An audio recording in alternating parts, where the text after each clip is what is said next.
don't have an excuse. Okay, I can see the thing. And we are now live! Hello, ladies and gentlemen. Welcome to Unofficial Commentary on Injustice and Street Fighter 2. I would have hoped to have been through more of the Injustice comic by now over on Comics for All, but real life has precluded me being able to participate in those streams. Same. Also by real life, I also mean other internet projects. Yep. And the thing is like, there was initially supposed to be like a promise for this is to be like a series of films covering the years of the comics. It doesn't even go through with that. Yeah, I heard about that. That's it's literally just one movie. We're getting into fucking dumb territory here, man. It's getting real fucking stupid. And the thing is like, even though it's in the same lame-ass style as the Mortal Kombat Legends movies, that still at least fit. This it at least was an interesting theming. Oh, and Quincy's hoping that the Bengals lose in the Super Bowl. Oh my god, look, I'm gonna make a bet right now. We were talking about this before the stream started, so, who was it? Quincy... What's his name? Quincy Alf, who's at Deku Narasagawa. Yeah. Was hoping for the Bengals the Cincinnati Bengals to lose. Yeah. And I was telling Kevin how, like, my grandmother, when she was alive, I've lived in Cincinnati, and I hated the Bengals because their stupid fucking orange stormtroopers were everywhere, and I just wanted them to go away. Now I actually, like, I'm kind of rooting for them to win the Super Bowl because I think that'd be fucking hilarious. Me being a non-sports guy, I'm just like, this gets more amusing by the minute. Although I like, it'd be neat if they like got close and then didn't win and then came back in 2024 and won. And because then 2024 would be like 2016 too. You know? Okay, so you got it all queued up? Oh yeah, I've got Injustice queued up. So, all right, let's get ready started. to get started? Okay. In 3, 2, 1. Warner Brothers Animation. Lacking in any sense of humor, because this is a super serious movie, don't you know? Super serial. Batman throws a batarang. Superman is optimistic. Thing. Wonder Woman uses the lasso. Aquaman talks to fish. Cyborg Wonder Woman participates in Flash bondage. runs. The Flash has way too many lines in his goddamn suit. And Green Lantern speaks his oath. In blackest day and brightest night. What? No weevils shall escape my fight. What? Oh dear. Already not winning me over, movie.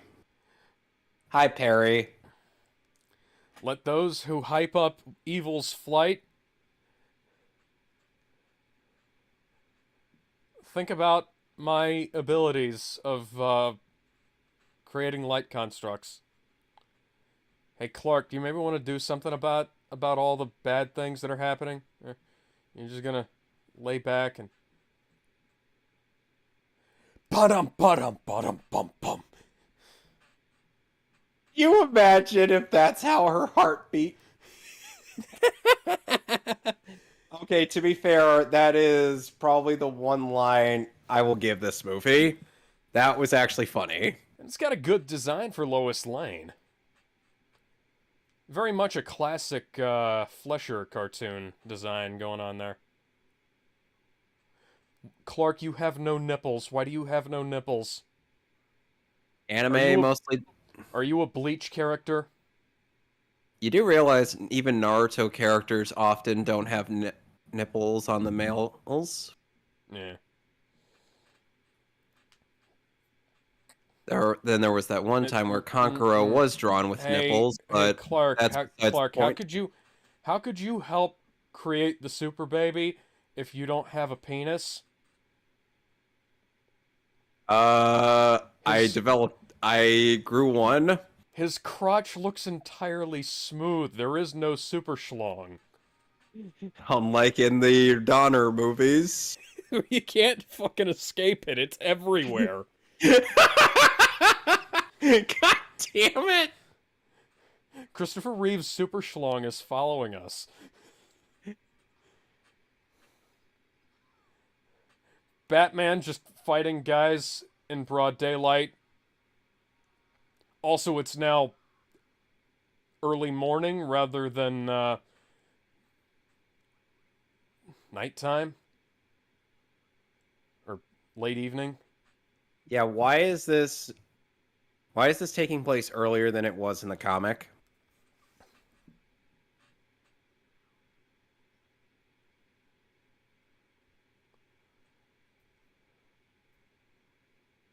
What? That's not a Batman voice.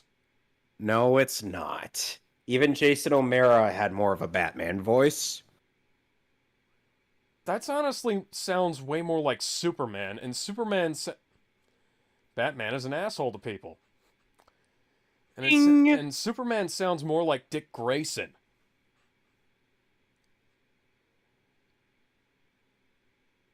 Oh, hi, Jimmy. What? Okay, now we flash forward to evening, and Lois has the right idea. He dead! oh, I That's... already hate this Joker voice. Imagine meeting you here, Lois. Oh, and Harley in this movie is voiced by the actress who plays Adam Eve in Invincible. Only the very best for you, Harley. Ew, I got some Jimmy on my shoe.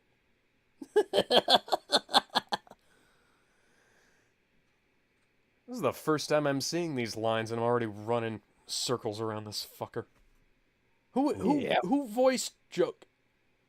Who voiced Joker in this fucking movie? Give me 1 second to pull up BTVA. Who left all these stock blood splatter effects on Jimmy Olsen, and why did it take?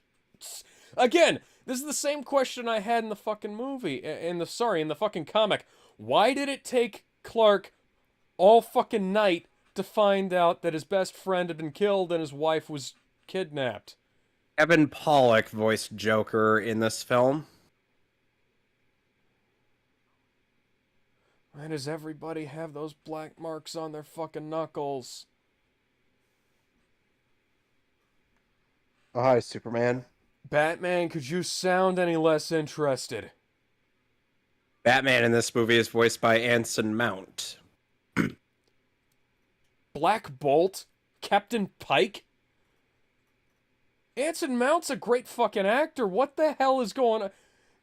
Was this just a paycheck for him or something? Clearly. And Green Arrow is voiced by Reed Scott.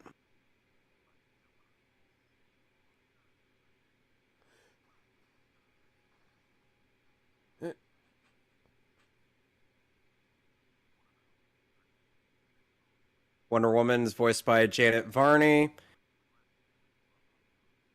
He's Superman and is voiced by Justin Hartley. Justin Hartley, aka Green Arrow from Smallville.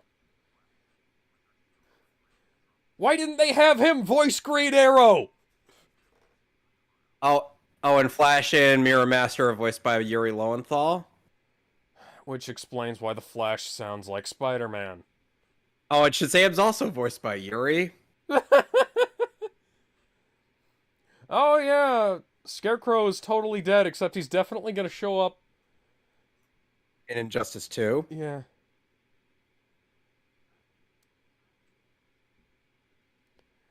God, Why does he sound so Oh, much and like Bar- Spider-Man? Why are you Oh, having him and use Barry the Spider-Man is going to voice? die in the most pathetic way possible.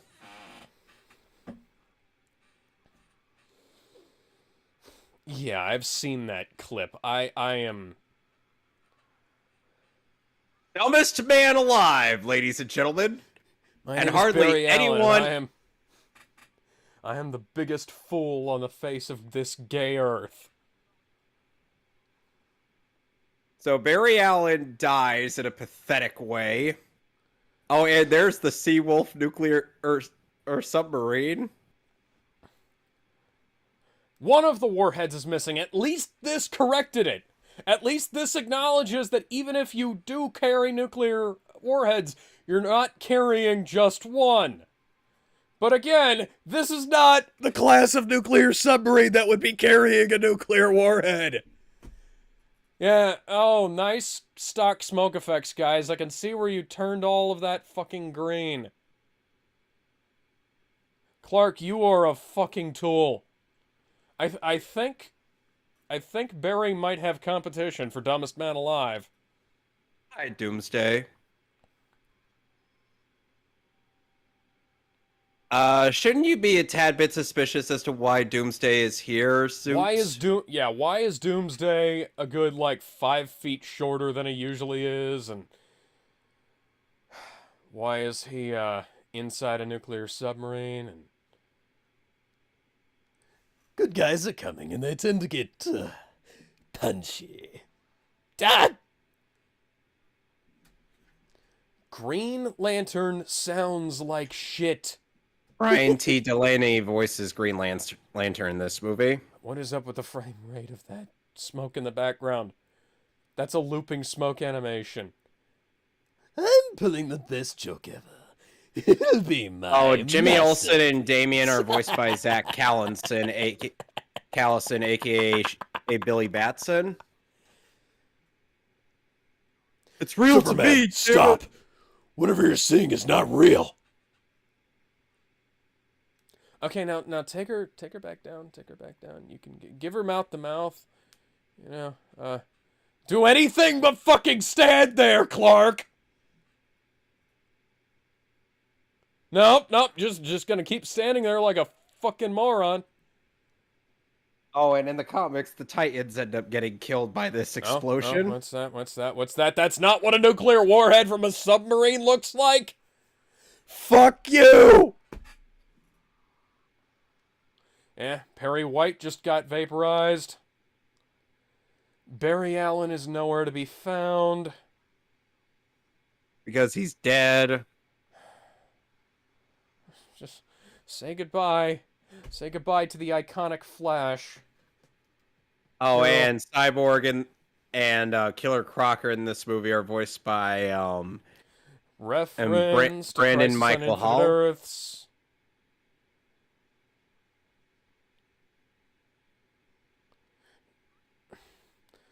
Looping fire animation in the foreground because apparently we can't spring for a couple more frames of animation. Why do this to him? Because every time you and I play, I lose. So I thought I'd try our game on easy mode for once. And it was as easy as beating a puppy to death. And it was as easy as... I would have gone crowbar because that would get under the bat's skin a bit more.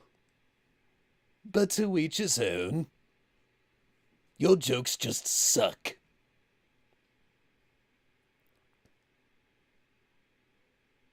Listen to Diana Clark. Listen to Diana Clark. You know what would be great? Is if you had this ability to jet around the planet at hypersonic speeds. Why is he above Kansas? I don't know. Why would that not be the first thing you'd check on? And wouldn't it be kind of cool if Superman could just jet around the... Yeah, that's not how Green Lantern rings work, guys.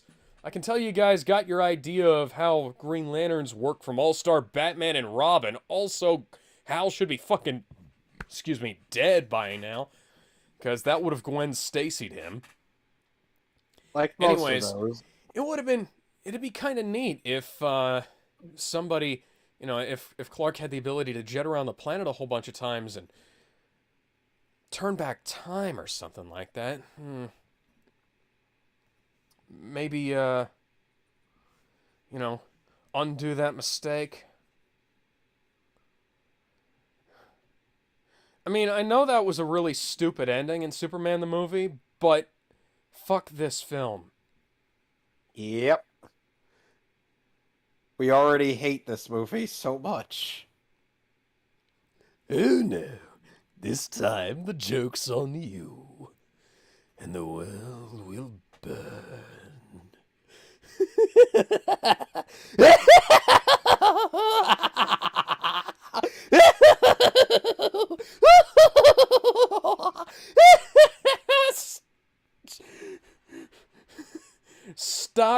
Stock rubble effects. Why was that coming in from the ceiling when Clark busted in from the side? Kalima!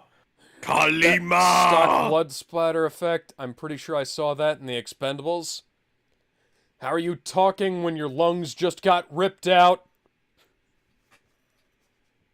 Oh, well, my mistake. He only ripped out one lung. Wait a second, that's not blood. That's raspberry jam. Hang on, this Joker was made out of donuts. Where did the real one go? I don't know, Clark. How was he walking around? I don't fucking know.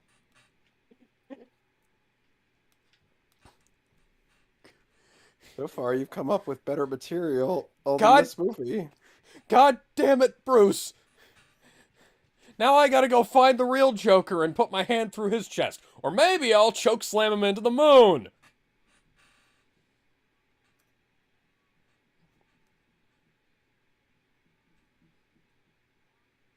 She sounds a little tone deaf. I kind of like this Harley voice. I like it a hell of a lot better than the one in the show. Who quo? Kelly Cuoco, of the members of the Big Bang Theory cast who could have played Harley, is the... Wow, really, Harley? least qualified. Why was it a crotch attack? It wasn't in the comic.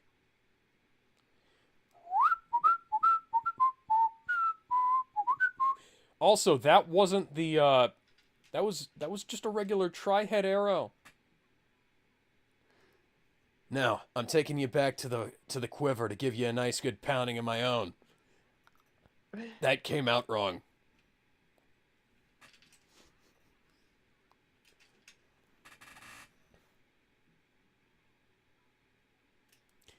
That's the date rape arrow. I mean... No. Call it by its correct name.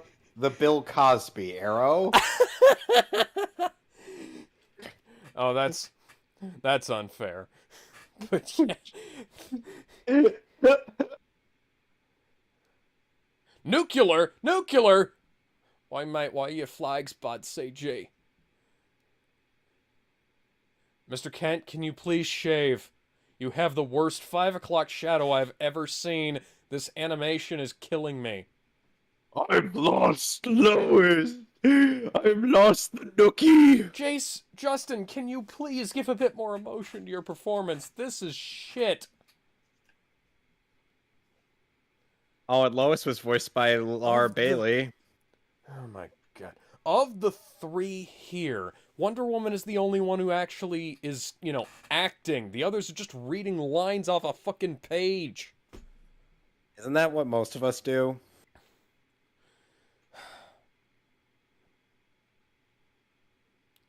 And I mean to go on and on and on. You're not denying it. Well, yeah, but, reading lines off a page and like, you know, doing it with a bit of technique. They're two very different things. You and I, we don't just cash a fucking paycheck when we read stuff like this. We're actually, you know, acting. These are so-called professional actors. Oh, hi, Fidel. How's your sex life?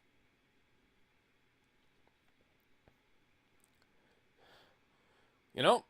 He actually shaved. You almost don't have to abridge this movie because it abridges the story of Injustice quite significantly. We're already like 4 issues in the first 15 minutes.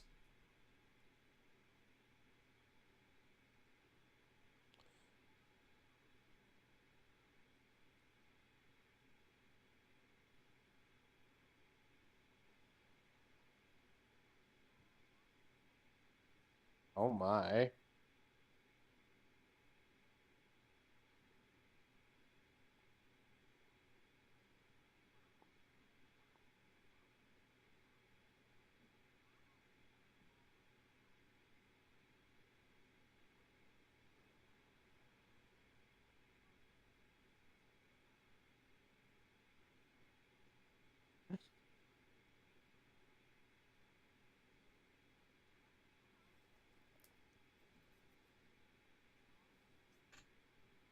That's a portmanteau, Harley.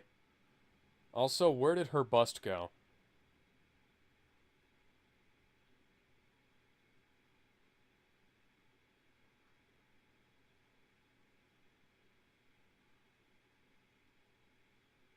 Oi, mate, why are your flags still bad, CG?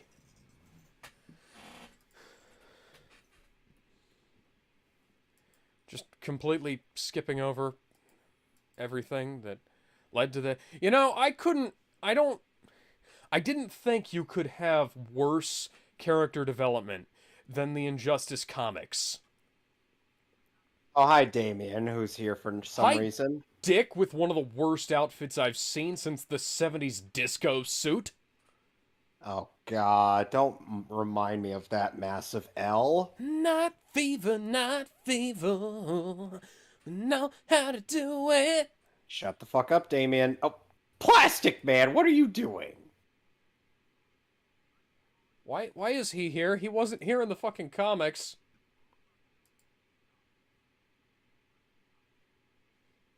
He sounds like he doesn't care. He sounds like... Oh, he's phoning it in. Come on. He sounds like he's like 15 years old and he's...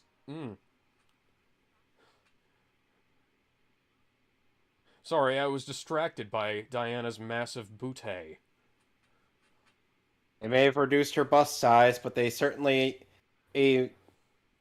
I guess somebody at Warner Brothers Animation must be an ass man. I like that guy already. What? You're gonna judge me? No. I'm not going to judge you. That's not even a 3D... How is that not a 3D model? That... I'm shocked. I'm baffled. What the fuck Nightwing is going on? and Aquaman are both voiced by Derek Phillips. Also, Aquaman is just here for some reason, despite the fact that he is going to become kind of a problem later on.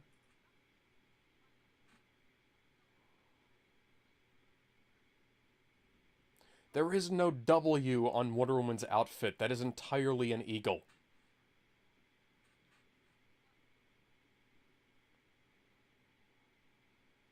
Diana, you got the crazy eyes.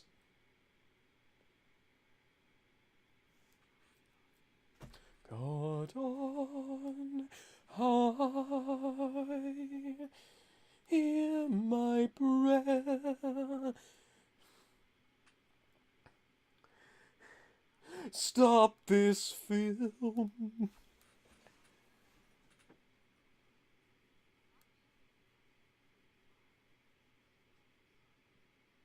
I mean, technically the law already decided... Hey, Aquaman actually has a scene where he has development.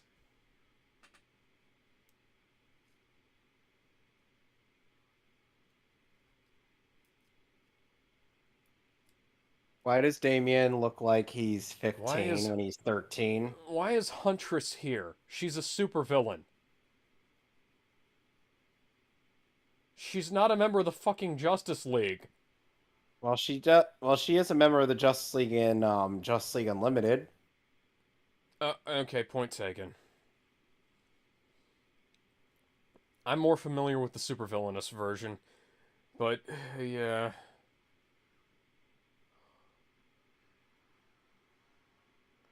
Someone watched Batman v Superman and also Man of Steel.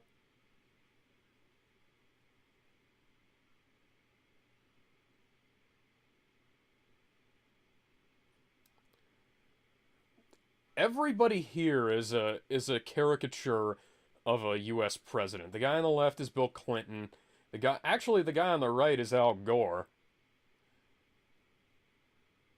That looks like George W. Hopefully Bush. not something Barack stupid. Obama was in a wide shot at some point. Wait a minute, where's Martha? Jonathan's alive, but not Martha. What? But both of them were alive in the fucking comic. Oh, John Kent was Army Special Forces. He should have at least gotten a few good licks in on these motherfuckers. And Mirror Master, for that matter. He's fucking Mirror Master. Mirror Master is not a combat powerhouse. Mirror Master is such a 2-bit villain, he was one of the first people the Flash faced in his fucking show.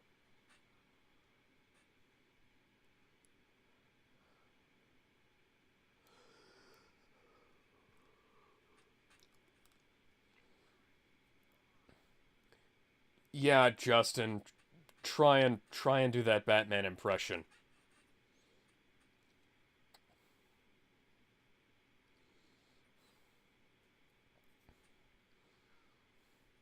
Stock glass shatter effect. One that I've actually used. Ay, ay, ay.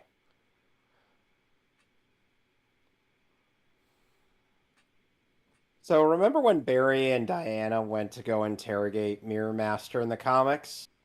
Yeah, that ain't gonna fucking happen, is it? 'Cause, the fastest man alive is dead. And Superman doesn't give a shit. And, Not even Batman Where's Wally? gave a shit. Where's Wally's fucking Wally? dead. Oh, Wally's dead. That would have been nice to know about or see or have any reference to whatsoever. Beast Boy's also dead, and Superboy held his body in his arms. Yeah, no, I don't fucking believe that. He could turn into a cockroach and hide himself in Connor's shirt. What? Cockroaches can survive a lot of absurd shit. The World's End. Oh, hi, Killer Frost. Is that the bar from the movie The World's End? I think... Oh, look, Cheetah's there. Oh. Eobard Thawne! Thawne, you're supposed to be gone! Zoom! Barry is Dr. dead! Zoom! Dr. Zoom! Professor Zoom is supposed to be gone because without Barry, Zoom doesn't exist. This is a giant plot hole, and this film doesn't have a whole lot of plot. Why Hi, is Raven. Raven here? Raven and doing her one scene, and that's it.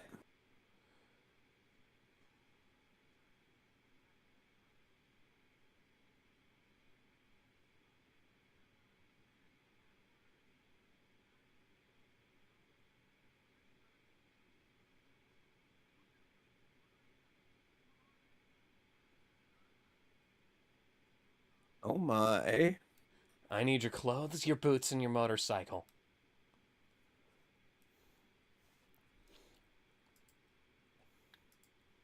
What?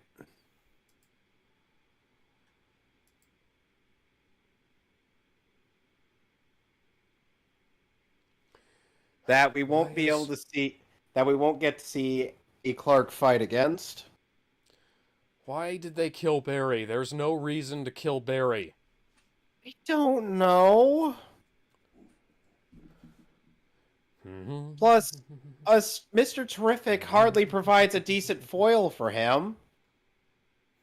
Meanwhile, at the White House... Oh, and the president is voiced by the same guy who does the Joker in this movie. But...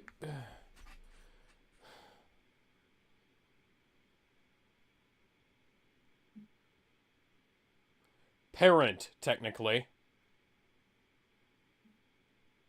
I'm fucking Batman. Also, there's like one person on this planet stupid enough to do this.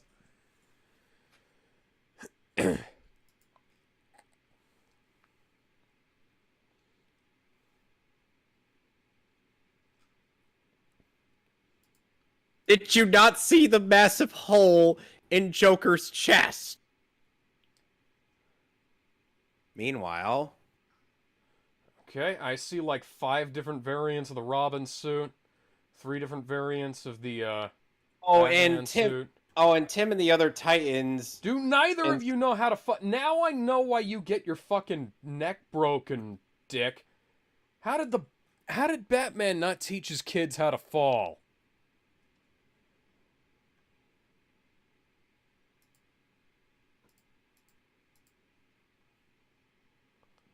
How did Ra's al Ghul not teach you how to fucking fall? Ra's al Ghul does not know how to take an L.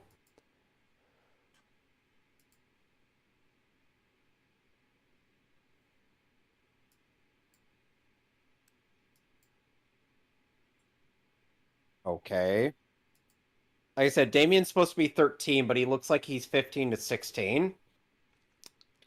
Yeah.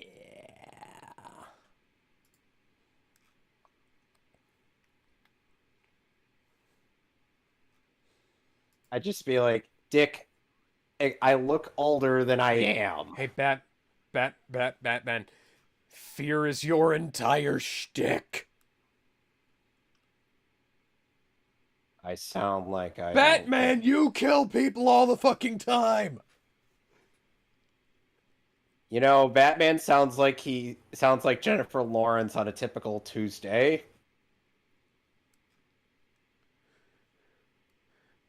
Bruce, you kill people all the time. That guy you threw off a fucking rooftop, he died on impact. That guy you blew up in Batman Returns? That guy... Why would you do that? I don't care if you're pissed off. You're the goddamn Batman. You should know better that's than a to punch stupid him. idea.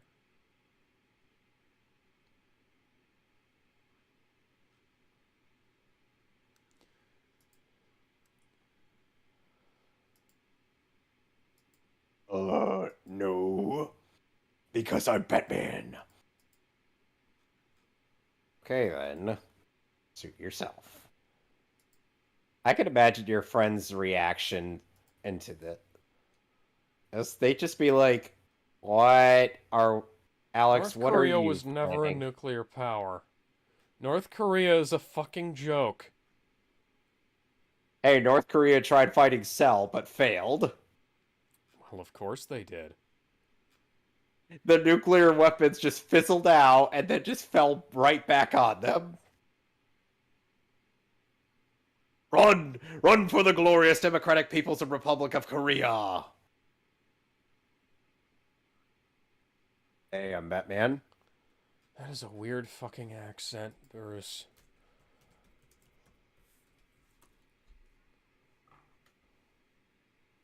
Anson Mount is American? You coulda fooled me. He sounds like he's got a European accent, specifically, like an Italian accent.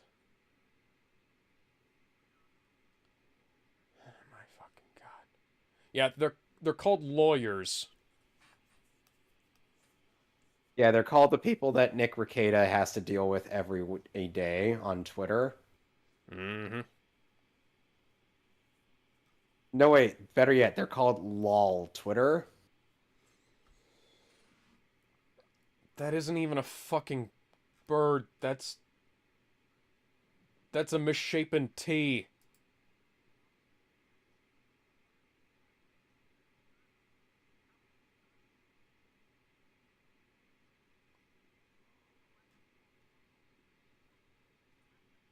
I'm not usually wrong, Damien. See, Batman could have had a potential retort to Damien, but no, he doesn't. Well, the he's the world's greatest detective. He should have something. But apparently he never has anything for Damien. My God, dick.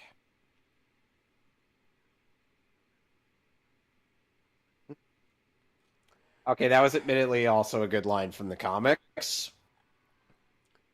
I can't 'Cause it tell if gives that's you- CGI or live action footage matted onto the background there. Probably both. Eh.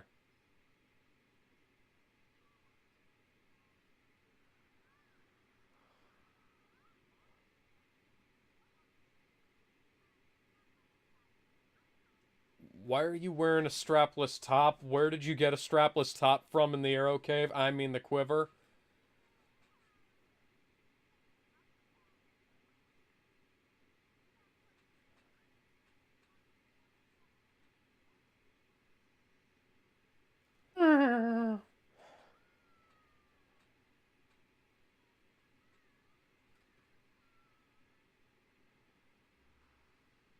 Well, that could have gone better. Okay.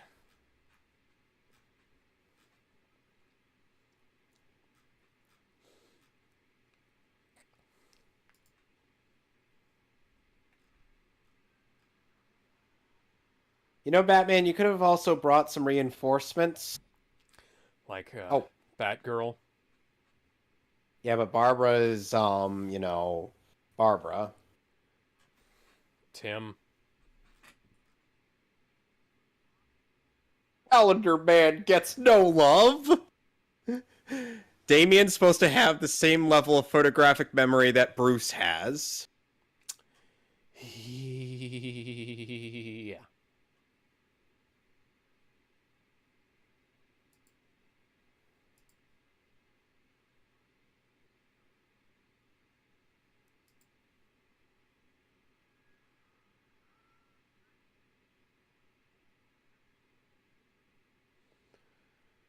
God damn.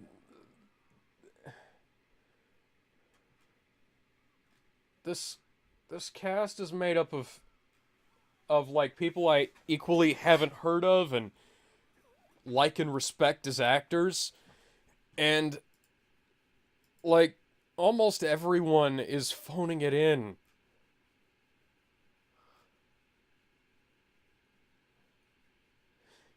When Killer Croc calls out your actions. By killing 2 guards!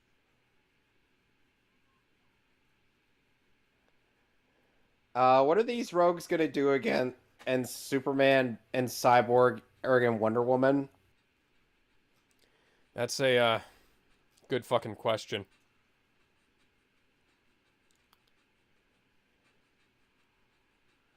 Oh, hi, Clayface.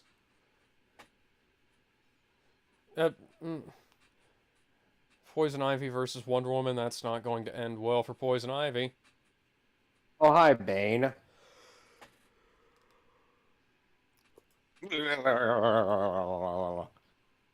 Why is Bane allowed Was to wear that the mask? the oof sound effect from Sam Raimi's Spider-Man 1? Yes, I believe it was. Why? Because somebody had too much access to the stock audio library and did that. I wouldn't be surprised if I suddenly heard an ah from that same game. Ah! Sure you did. I believe you. Not. That would actually damage Damien's ability to breathe. Hi, Deadshot. Why are you allowed to have... Why are any of these guys allowed to keep wearing their fucking masks? Hey, what happened to the frame rate? And just like that, Dick Grayson's skull is quote-unquote caved in, and he dead. Oh, please. At most, you have trouble chewing for about 2 weeks. Like I said, Damien would have arguably a worse time, considering the fact that his nose just got cut in a very troubling area, as seen in Berserk's manga. Mm-hmm. Because you know what happened after Guts got his nose cut in that same area? What? He had a hard time breathing and had to be bedridden for a while. Mm-hmm. So Damien shouldn't even be up and moving.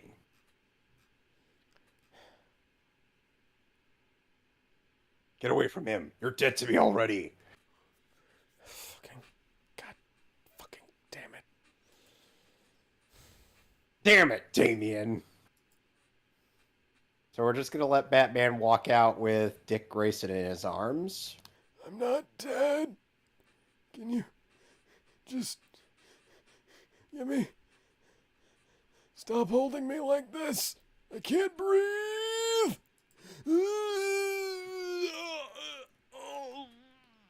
Bruce, help. I'm still alive. Oh, hi, Catwoman. Voiced by Anika Noni Rose.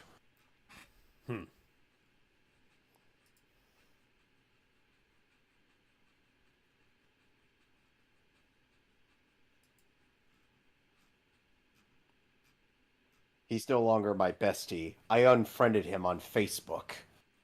Relationship ended. Friendship ended with Batman. Now Wonder Woman is my best friend.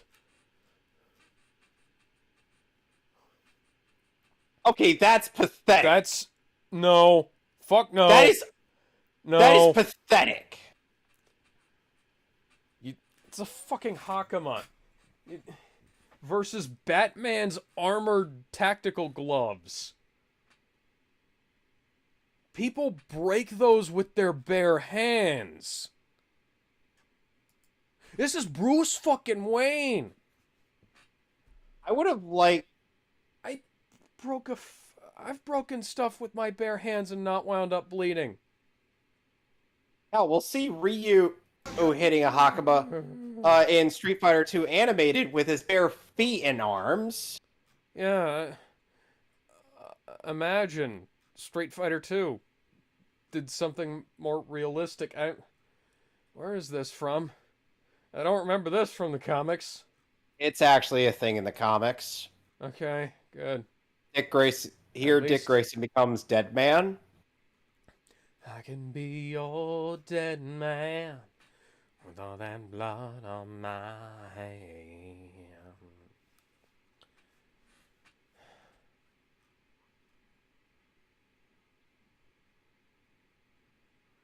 Ramakrishna is voiced by Laura Bailey in this as well. Okay.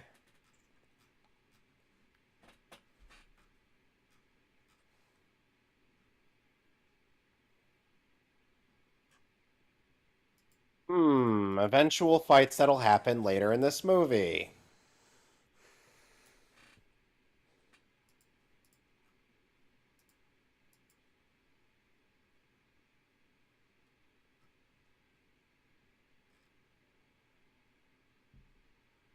Phew!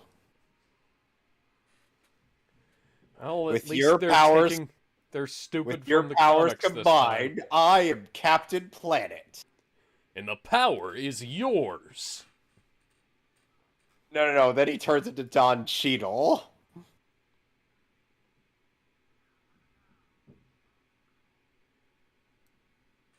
Daredevil. No. Could we Photoshop Don Cheadle's face over Dick? I could just have... for no reason.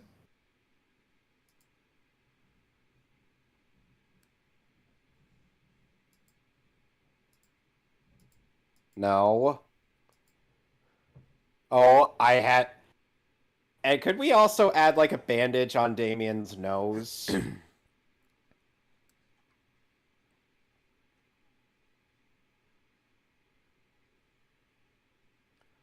Oh, hi, go fuck yourself.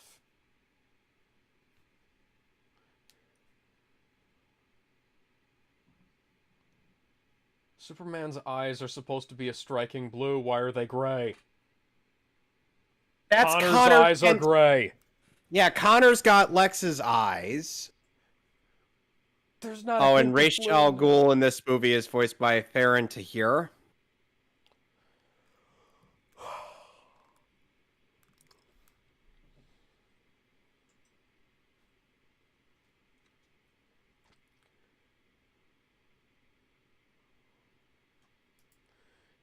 Except for my mother. Wait, what? What?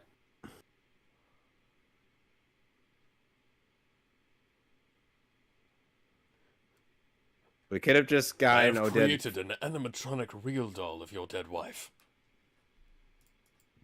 We could have just had Odin Fair come back from Young Justice. It's in voice inspiration. This.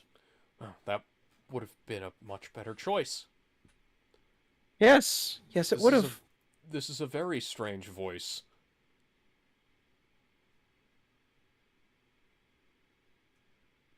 Why? This wasn't a thing in the comics until much later.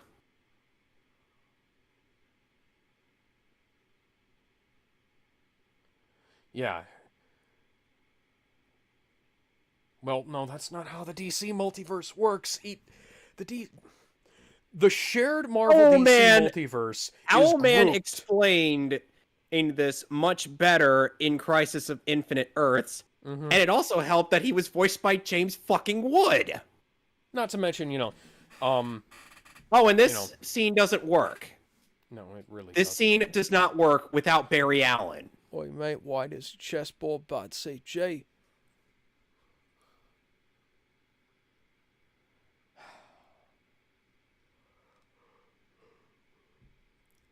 Seriously, this doesn't work unless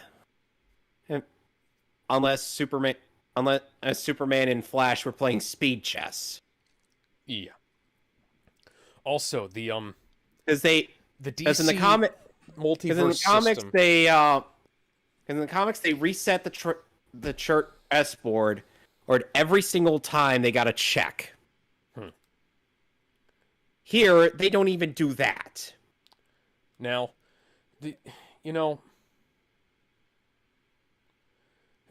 okay, have you read Dark Knight's Metal? No.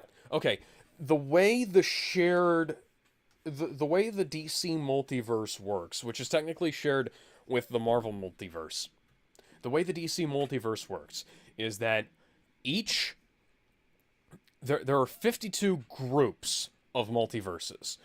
Each one has a negative multiverse attached to it, like an equivalent antimatter universe. And from there, we have, the structure of how these multiverses interact with each other. At the center is the Earth 1 of every multiversal grouping.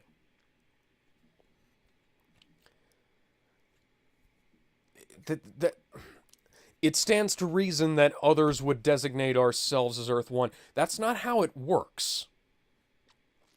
You can objectively determine in which grouping of 52 who each universe is numbered, how it's numbered based on its position in, like, we'll call it atomic structure of the multiverse. Earth 1 is at the center, her 2 links off of that, and then you get a spiraling outwards. Oh, they ran simulations to prove that, huh, Captain Atom? And how many of those simulations prove that you're not going to get royally jobbed in this mission?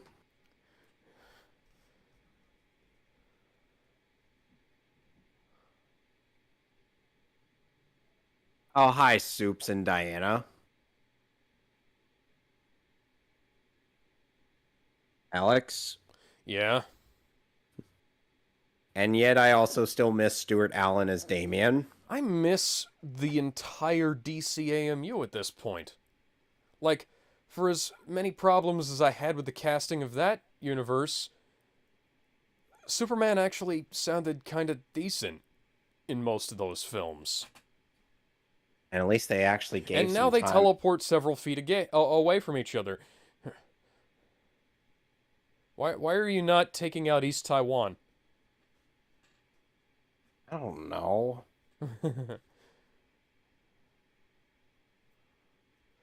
Or maybe they're just... I don't remember this from the comics. I don't think we've gotten this far in the comics. Yeah. I this is probably where I gave up on it. No, you gave up on 'Cause it I read way earlier. Well, I read a little bit beyond that, You but gave up. That's not how heat vision works! Actually, in some parts, it does work like that. Yeah, Superman the movie. But hey, his eyes are blue again!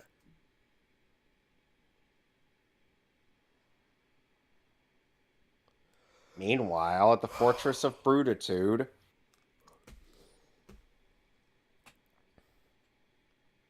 Oh, yeah, I totally believe that they'd be able to break into the fucking cave where the key weighs like 500 megatons and the only person who can lift it is a fucking Kryptonian.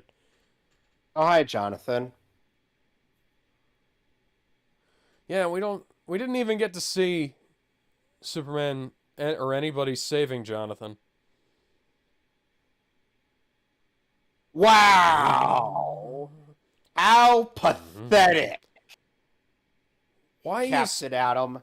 How utterly pathetic. In Justice League Unlimited, Captain Atom was able to hold his own against Superman. Well, no shit.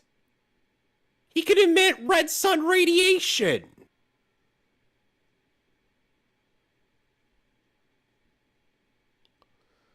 Oh, hi, Ray Palmer. Which, by the way, that is a plot point that isn't brought up until the Injustice 2 prequel comics. A single fucking frame of Ray Palmer as well. Oh, hi, Raish.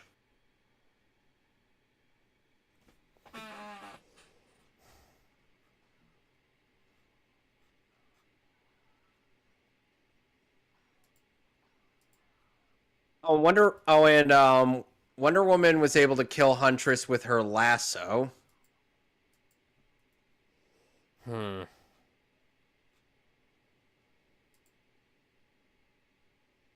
that's not going to help. No, that's not how that fucking there works. There goes Ray Palmer. That's not how anything works. Clearly, they just Googled whatever looked fancy and just thought, hey, let's roll with it. The Atom suit is immune to radiation. It has to be at such a scale because he accidentally busts atoms all the time.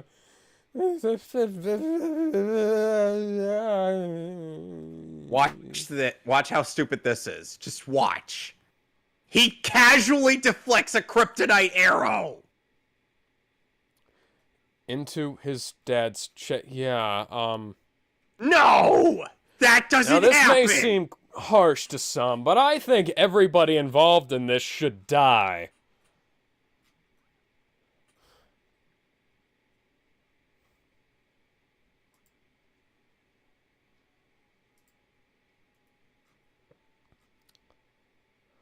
This is unbe-fucking-believable.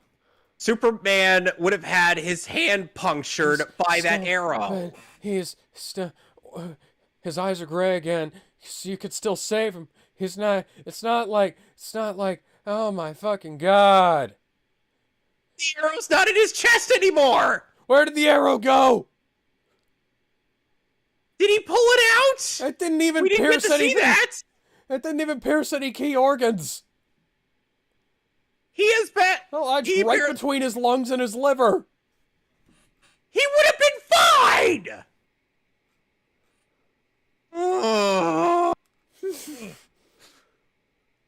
He is as bad at... Die in a fire Injustice movie.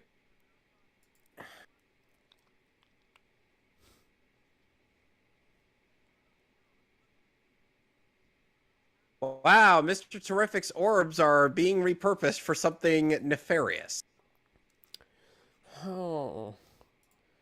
This is reminding me a lot of Days of Future Past. Except not nearly as good. No. And no Hugh Jackman to help turn back time. Hugh Jackman, save us! Help us, Oh, Wolverine, you're our only hope.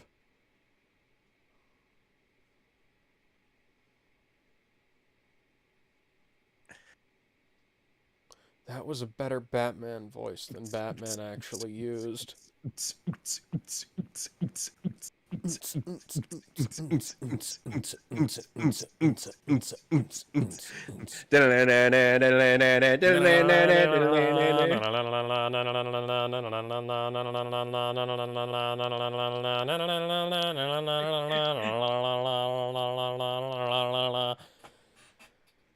What? I can't hear you! What?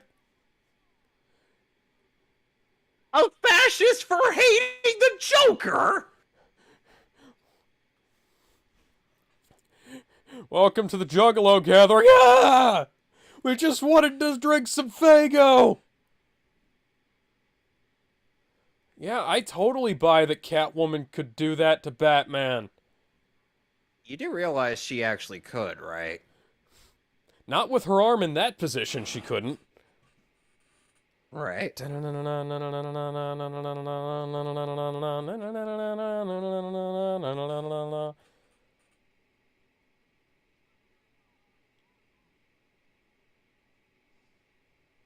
Both you bad bitches sit down.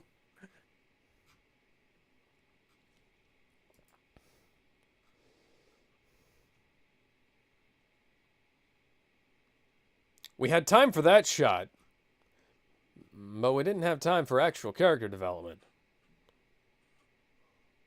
My God.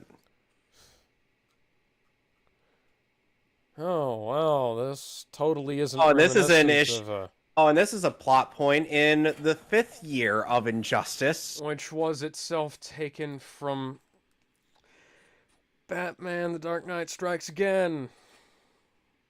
Except it was Barry Allen they were saving. And they can't do that now.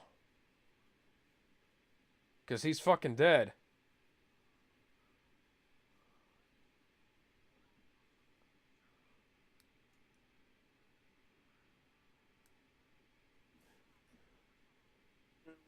I don't Harley, I know. wouldn't mind it if you sat on my lap again, if you know what I mean. Yeah, not gonna happen, dear. Hello, Amazo. Why? How did Raish build Amazo? Why is there no conflict between Atlantis and Wonder Woman? Because apparently Aquaman didn't feel like making any conflict. Well, at least he's not stopping whalers. Whalers on the moon who carry their harpoons, but there ain't no whales till we That was tell so tall tales and dumb. sing our whaling tune. Like, Superman, your eyes are gray again. That's Yeah. Connor Kent's shtick, not yours. Why the fuck was, seriously though, why the fuck were there still whalers whaling when, one, Superman had declared police state, and two, Aquaman was already doing shit like that? No. Aquaman exists. Aquaman exists, yeah. Why is Plastic Man the most animated thing in this movie? I have no idea.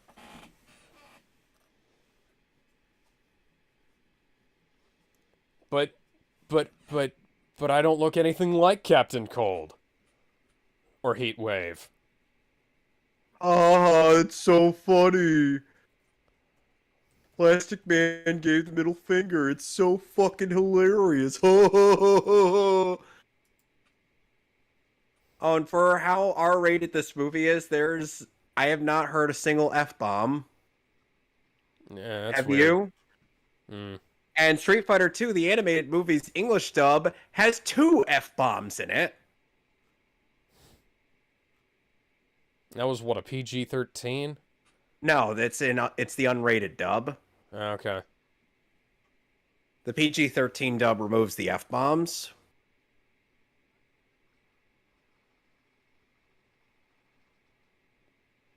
Plastic Man, just make the fucking shield again.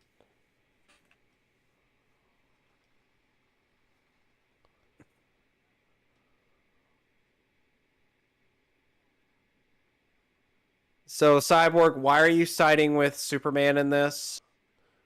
No explanation. Also, hi, Dick.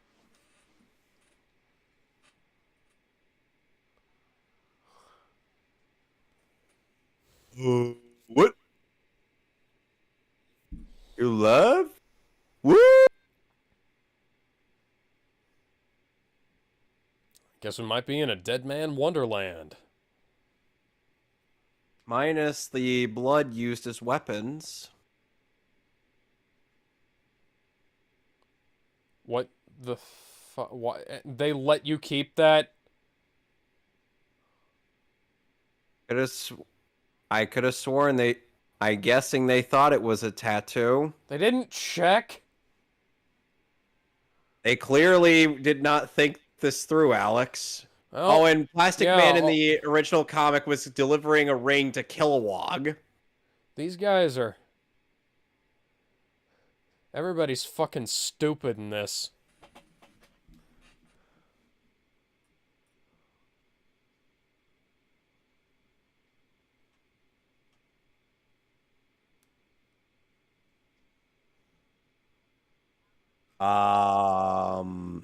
Punch you He's with a the goddamn Batman. There's a lot he can fucking do.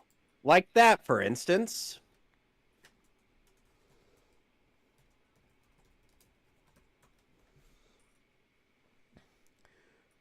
Where's Con-El? In the Phantom Zone. Oh boy, With it would have Tim been nice and the to other see Titans. any of that. With Tim, Starfire, Iron and whatnot, minus Raven and Cyborg.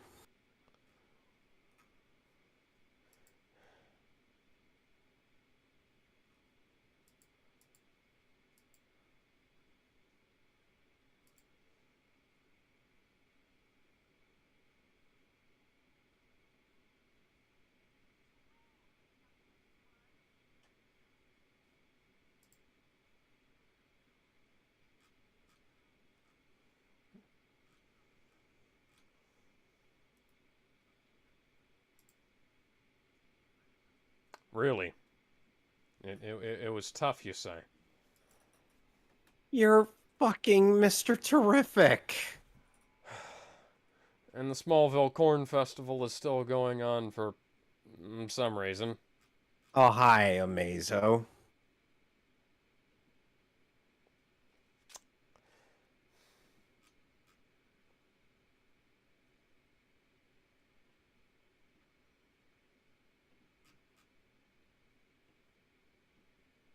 All because he didn't pick up his shit. That reminds me of Rotor. You ever watch Rotor? No. Yeah, probably a good idea not to. Rotor once walked through a bus to arrest people who hadn't even broken the law, I think, but I don't fucking remember.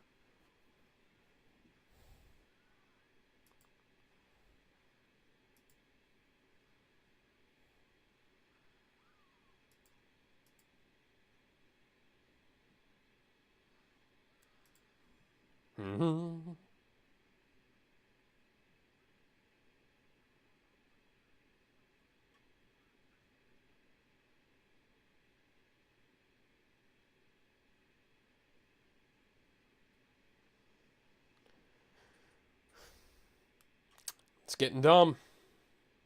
Getting real fucking dumb here. Technically getting dumber, but yeah.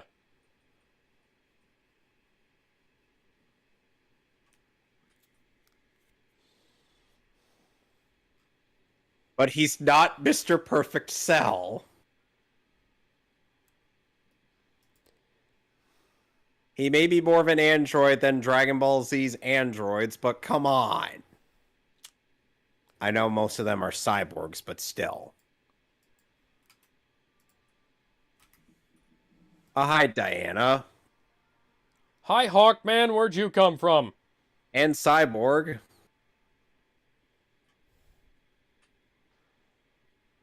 Would have been kind of cool if, you know, we had the rest of the goddamn Justice League here. But they weren't available because they decided to go AWOL.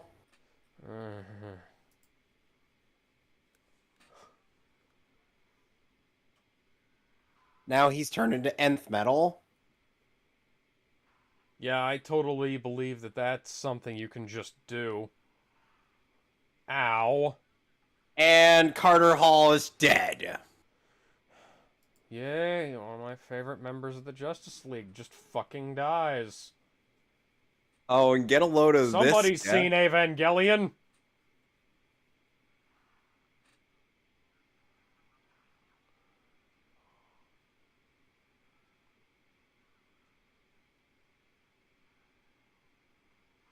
Now watch this absurdity. I totally buy this, guys. Fucking amazing. And Cyborg is dead. You know, Clark, you're fucking useless. Clark, you and Diana both.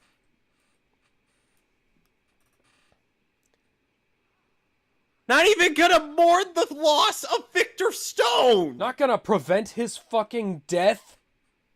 Or the death of Carter Hall, for that matter! Two of your best friends, people who you've fought Known side for by side years. with countless times for fucking years now. Just not even gonna fucking try. This movie is cancer. It is pure cancer given human form. Oh, there goes the Batwing. Pure cancer given form of 1 millimeter of aluminum and 2 centimeters of plastic. Oh. No, not 2 centimeters. You know, for how much of a war that 3 Batman and millimeters. Superman are in, they seem to be working together quite a bit in this movie.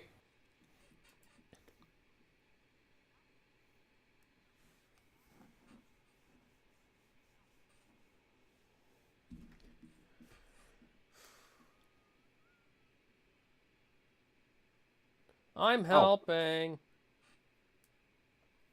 Oh, for fuck's sake, Harley. Harley's more useless than fucking Batman. And she's not even wearing an armored suit. That's not how the heat vision works. Heat vision doesn't make shit explode.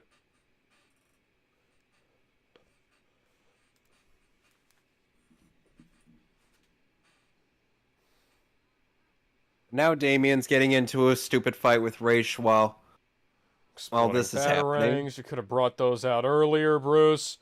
Maybe done that when one of your That friends was fucking that is an dying. awful CG background. Where did you get that, Clark? That's a good fucking question. Did he just zip around, grab that, and then come right back? I guess. Is that the fucking dimension gate from Minecraft? I don't know. Don't worry, he's fine. He's Plastic Man.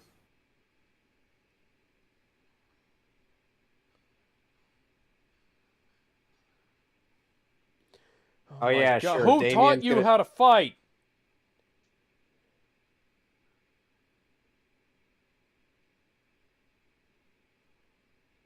Well, you had one in the form of Talia al Ghul, but you kind of I disregarded do not her. believe for a second it would take the assistance of Dick Grayson to get him to raise his goddamn sword. All you had to do was run him through, Roz.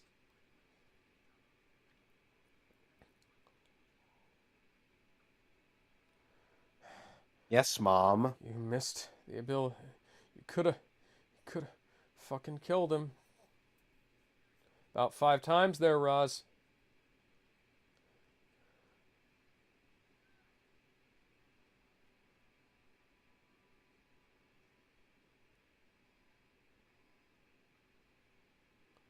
Punch him. Punch him.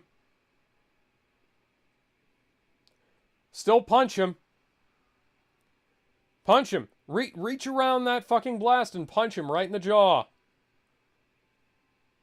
Oh, there goes her whole shield. Yeah, I don't believe that friggin' Aegis is going to get melted by superheat vision.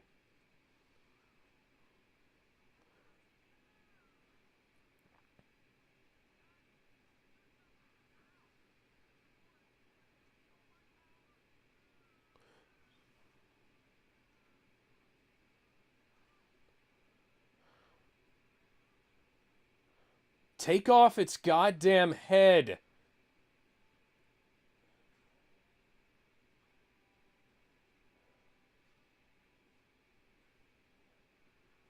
Okay. You can just do that, I guess.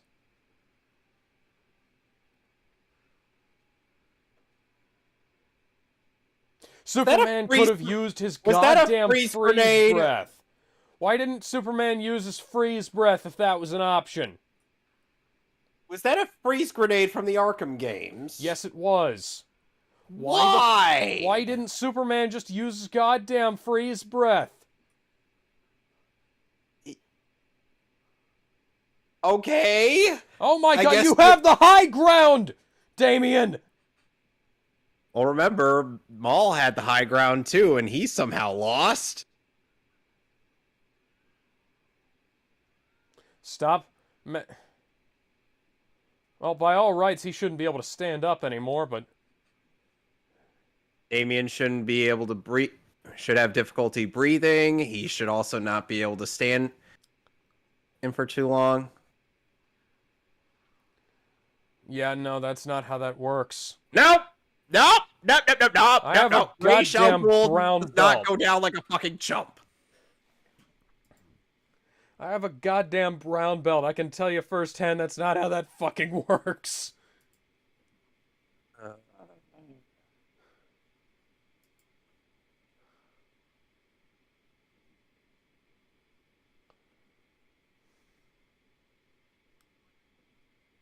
My planet needs me. Dick then dies on the way back to his home planet.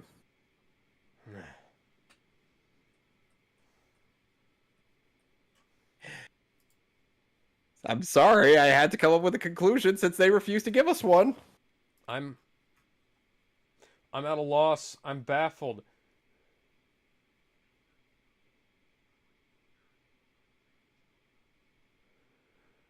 God damn it, Clark. Oh, and Diana, at the very least, ends up having more character development here than in the actual Injustice series.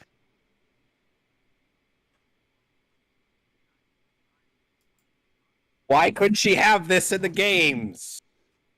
Good Why did she have to become Lady Macbeth? question.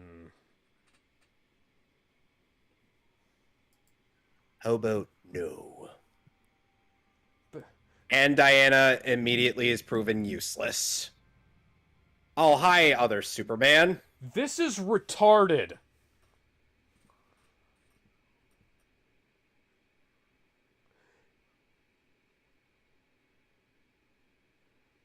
That's not how that fucking works. I already explained how the multiverse works in DC. That's not how it works. This is an ass pull of the highest regard. Oh, just wait till we get another one.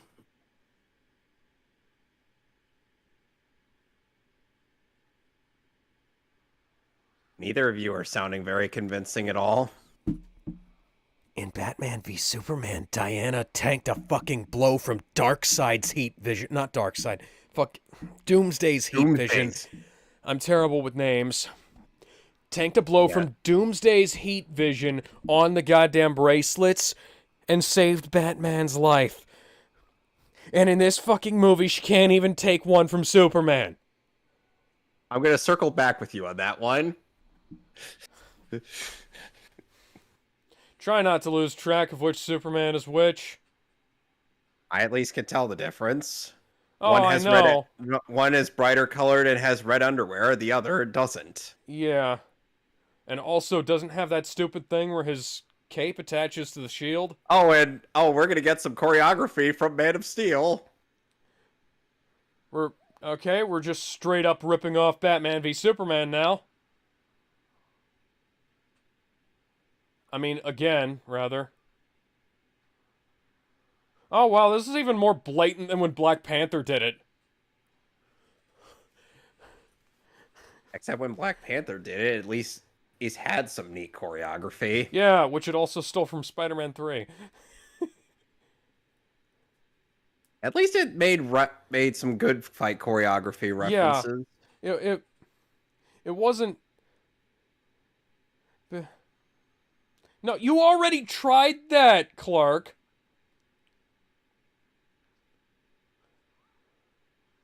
Well, yeah, of course he fucking is. Here we go. We're gonna rip off choreography from Man of Steel.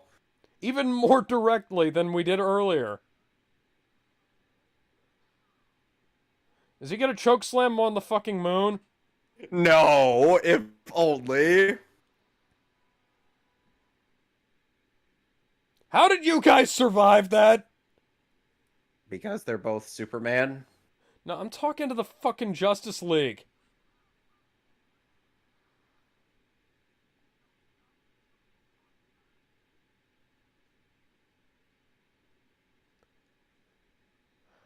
And here's another ass pull for you. No. This is very irresponsible, very irresponsible. Do not do this under any circumstance, guys. This is a terrible, terrible idea. Terrible, horrible, no good, very bad idea. Oh. Oh, Brainiac, it couldn't have even been somebody cool like Doomsday. Had to lose to fucking Brainiac. Mr. Brainiac's Green and cool. Pink. Alex, Brainiac is cool. Shut up. I know that, but like... I don't know.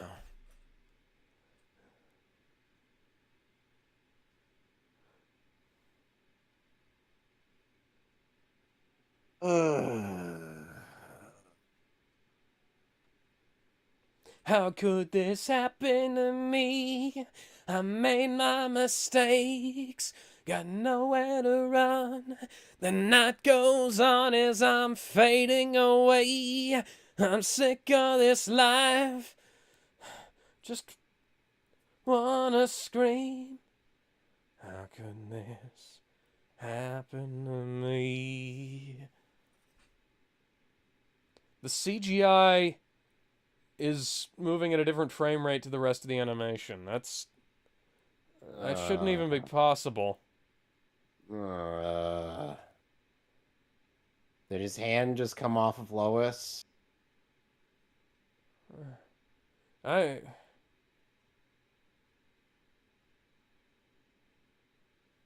certainly not making a sequel after this.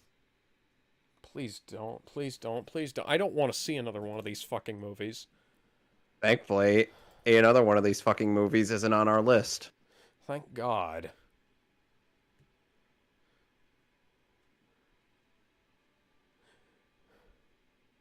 And so the day was saved thanks to the Powerpuff Girls. And so the day was saved thanks to Deus Ex Machina! Directed by Matt Peters.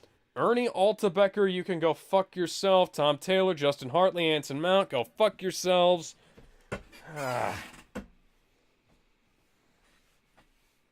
Okay, rate the movie. 2 out of 10. 1.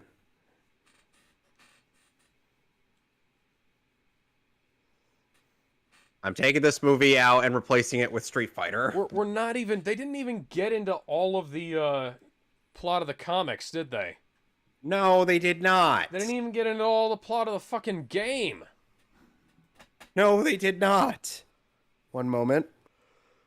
Oh my God. Fred Tatasciore is Captain Adam. Fred Tatasciore is Captain Adam. Just... Captain...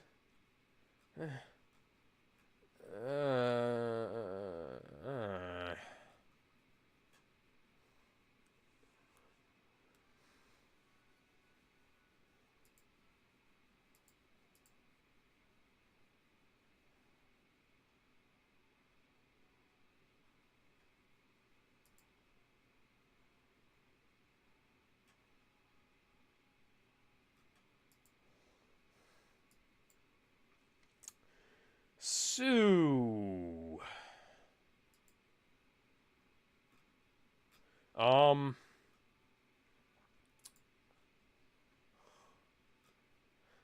would you improve this movie other than not making it?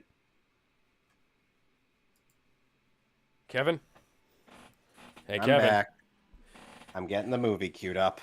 Okay, I was gonna say, how would you improve on this movie other than not making it?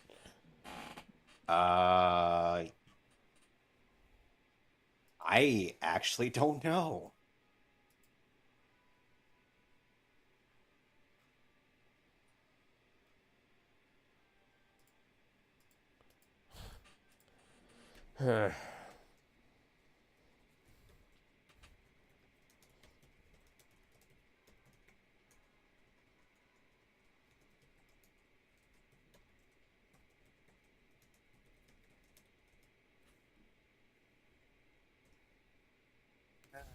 Oh, there's no post-credits scene. Oh, I'm shocked and dismayed and yeah, I don't fucking care.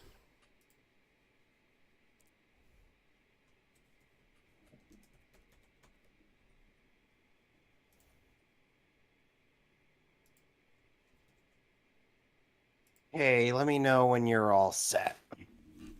With SF2. Yeah.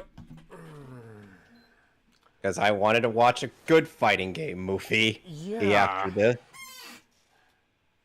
So, basically, Boy, I even can though... see why.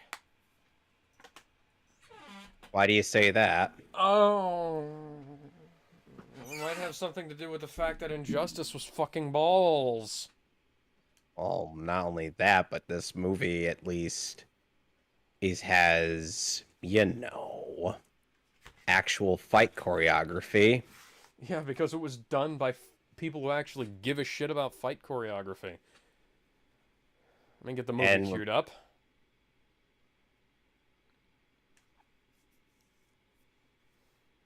Okay, so what is your history with Street Fighter? Haven't played a whole lot of it, honestly. Watched the Van Damme movie. Are you man enough to fight with me?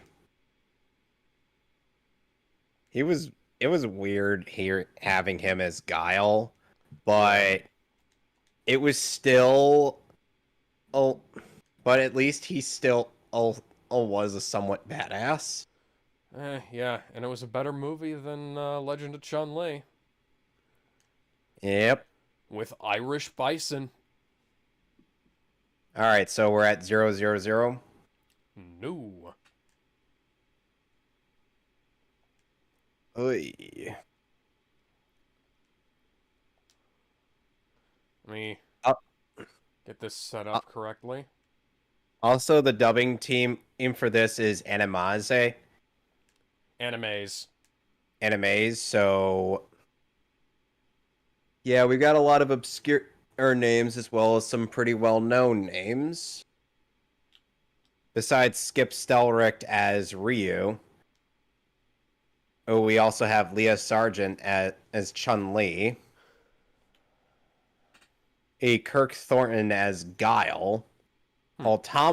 Retired voice actor Tom Weiner as M. Bison. Or Richard Cancino as Vega. That's 000 now. All right. 3, 2, 1. Oh, wait, never mind. Okay, go. Hold on a sec. Rewind. Off to a rocky start as per usual. Yeah.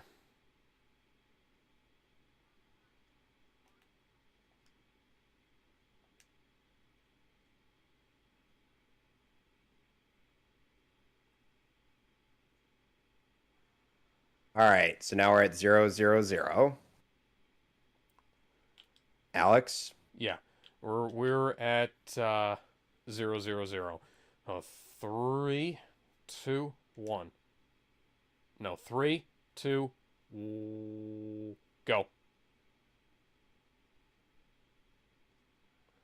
From Capcom, back when we used to actually give a shit. Oh, they've learned to give more of a shit now. Yeah, nowadays. They're not as bad as they were a couple of years ago. So now we start off at the end of Street Fighter 1, where Ryu is fighting Sagat. Yeah, Street Fighter 1, game nobody's fucking played. Unless you have the 30th anniversary collection. Yeah, which I have. It's really a shame that with all the versions of Street Fighter 2 they've made over the years, they've never gone back and remade Street Fighter 1 so it wasn't absolute dog shit.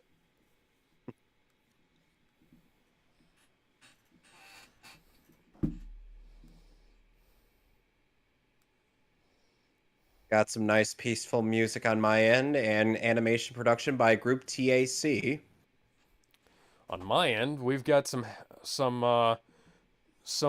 doofus noodling on an electric guitar in his tuning session.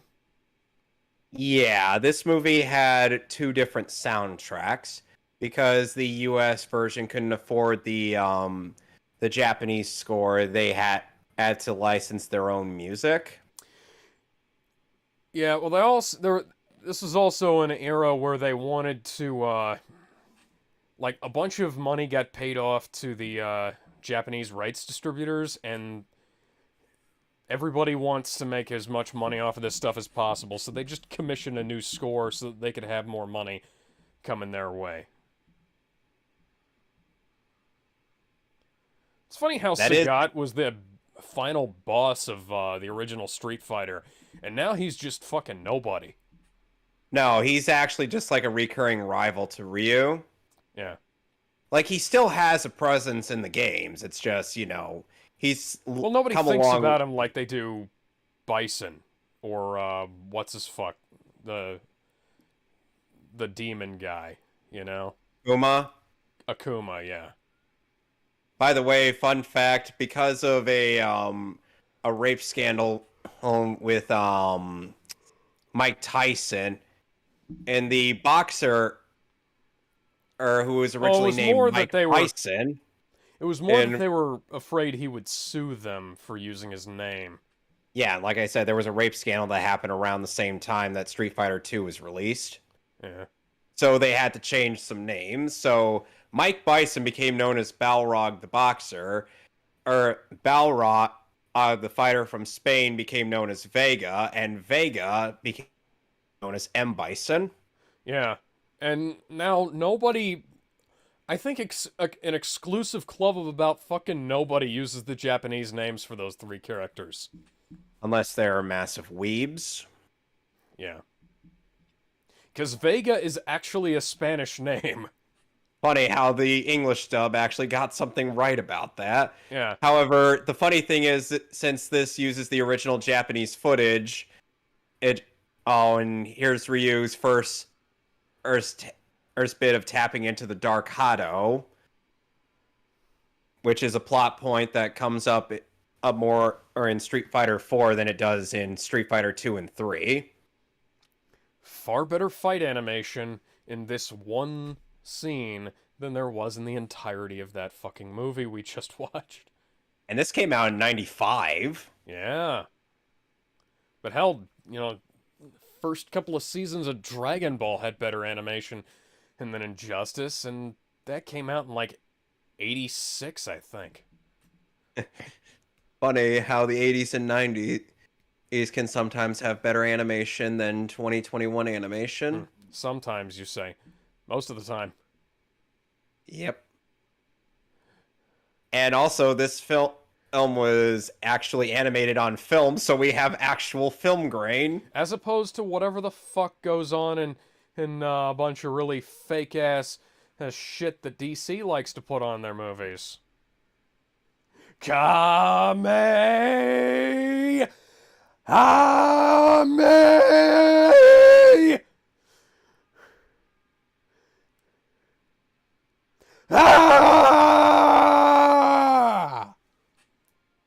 Some people kind of complain about the fact that Ryu doesn't say Hadoken in that bit. I'm like,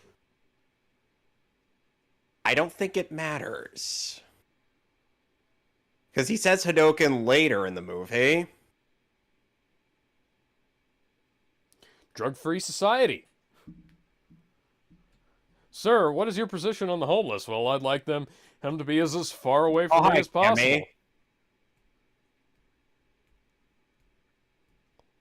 Cammy White, aka British intelligence, kidnapped by Bison and had her memory wiped to work for him. These Special Forces agents wear really weird outfits.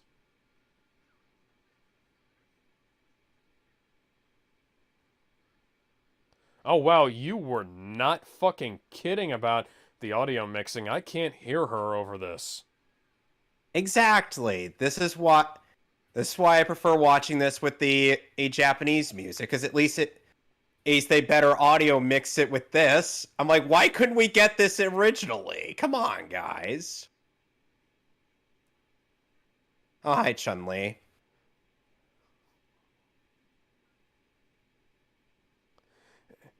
I'm giving an official Interpol briefing in a Chinese princess outfit because of very good reasons. You're gonna deny her the chance to show off those thunder thighs? Well, no, but like, maybe we could see this later. And unlike in the in Street Fighter 4, Shadowloo is called Shadow Law in this movie, even in the Japanese version. And then what was it called? Like Shadow Lao and something else? Muay Thai! Muay Thai! Mike says Bison up at the top. Name up at the top says Balrog. See, this uses the original Japanese film as opposed to anything that the dub could have cobbled up.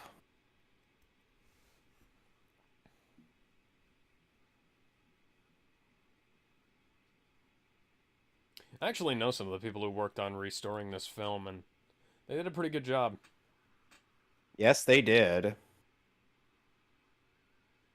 Oh, and here we're gonna get at my all-time favorite character in Street Fighter. Not even just because his theme goes with everything, but because he actually has a complete ending into his story arc in the Street Fighter 2 arcade. Captain William F. Guile. What's his middle name? Freedom? Perhaps it is. And here we go at a somewhat mimetic line from Guile as a response from Chun-Li. Hold on.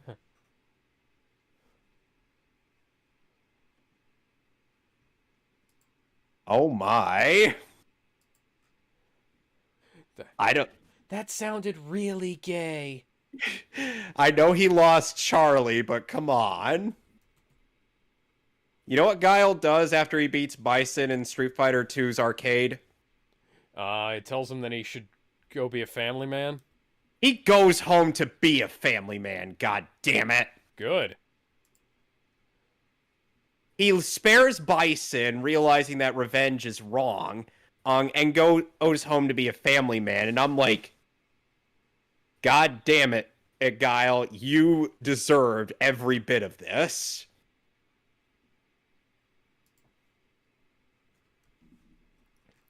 Nope.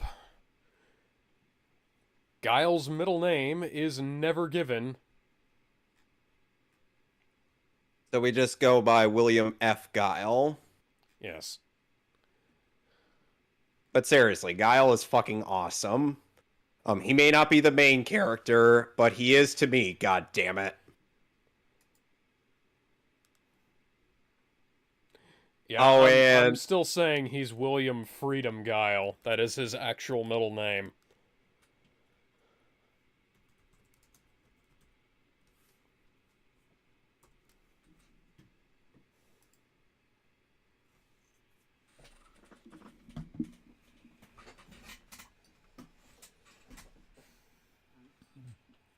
Excuse me. And here comes M. Bison and his posse.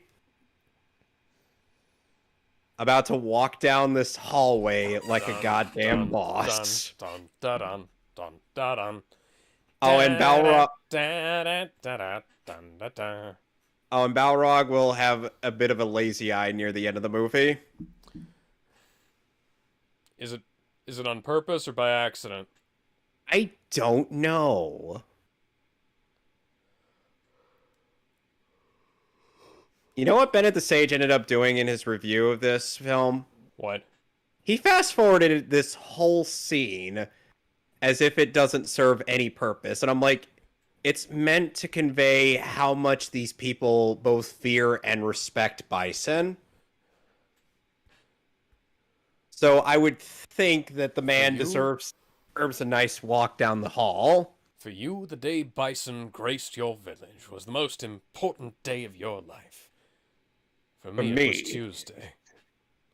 I should see if I could get Gerald C. Rivers to say that line. That would be fucking amazing.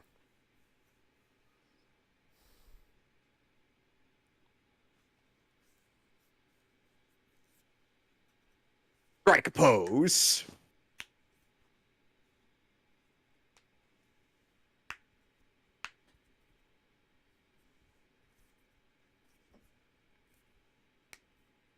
So tell me how the music is on your end. It sounds kind of like it belongs in the Terminator. Yeah, it's quiet on my end, allowing the characters to actually talk.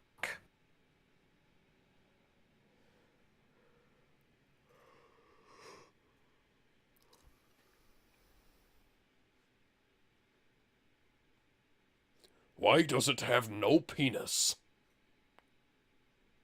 Why would an android have a penis, sir? So that it may reproduce. But that makes no logical sense, sir. Did I say it had to? We cannot produce a penis with a robot because it needs to have the ability to produce testosterone. You need to understand basic biology. Somebody watched Dragon Ball, didn't they? I would think they would. I mean, Ryu does have his moves based off of the Dragon Ball's Kamehameha with the Hadoken. Meanwhile, in the mountains,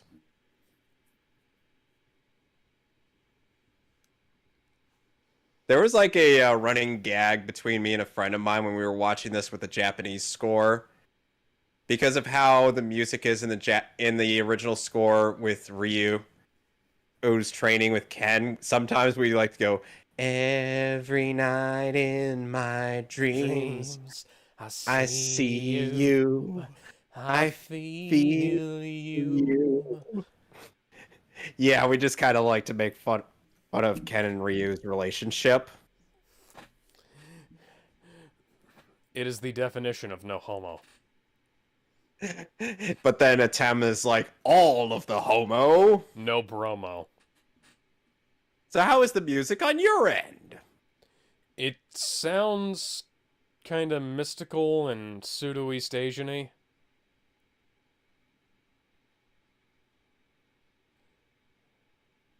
And yet, funny thing is, it would be perfect if it was just mixed below the damn voice.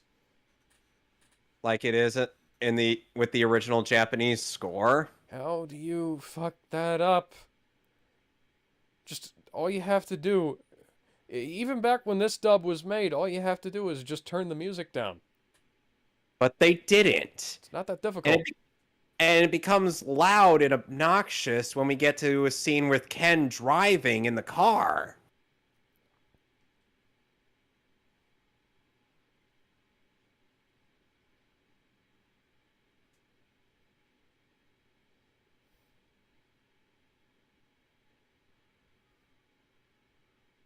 You know why Ken was sent to train with Ryu at Oken's place? Why?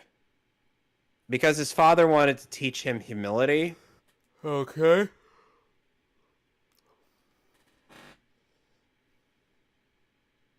And this way he both learned humility and camaraderie.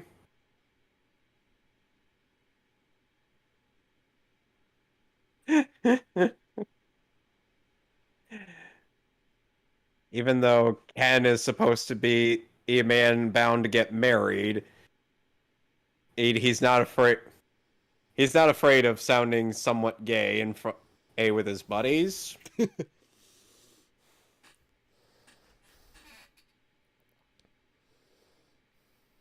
And then we cut to something completely different in a moment.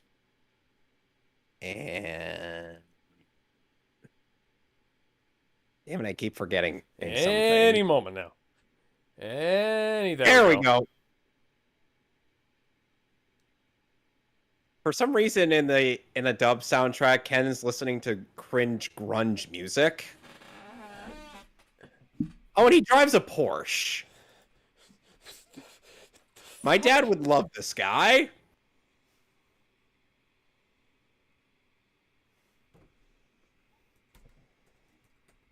And there's his lovely bride-to-be.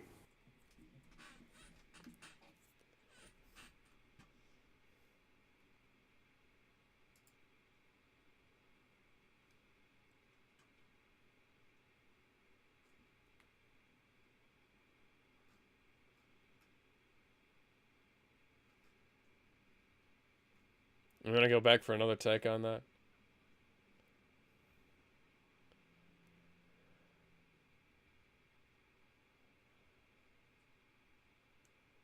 Meanwhile, in China... Oh, and you'll never guess who plays Fei Long in this movie. Is it Johnny Depp? Nope. Is it Bryan Cranston? How did you guess the second guess? Because I remember seeing on Bryan Cranston's Wikipedia page he was in a Street Fighter movie. This was back... They managed to get him when he was doing Power Rangers back then. Oh, yeah. That makes sense. Still seems like a better guy than Matt Mercer, Yeah.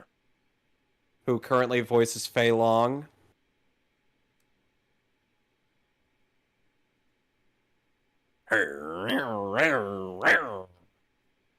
Owie! Oh, that's another tooth. You know, those things take forever to grow back, you know? Yes, they do. So how's the music on your end? Somebody's whacking tubes together. Meanwhile, it just started to pick up after Fei Long entered the ring. Yeah, that was where it started to pick up. I'm just a Japanese guy with a California dude bro accent, dude. And I think Skip Stelrick would go on to voice a Bruce Lee XP in the form of Mike Guy.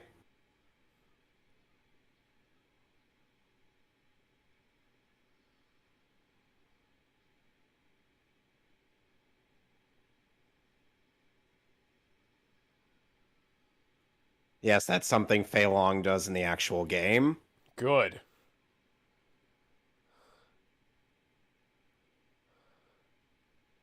Sad thing is,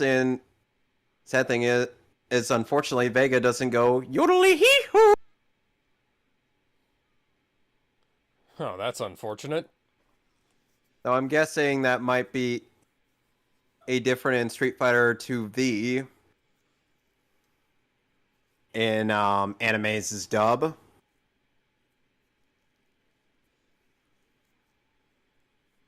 Hey, Oh! that should have broken his fucking arm. It did, actually. Oh, it did. Hey, that's a good piece of attention to detail. Back in the day, that was one of Steven Seagal's signature moves, back before he broke both of his knees and gained like 150 pounds. Oh, dear. Yeah.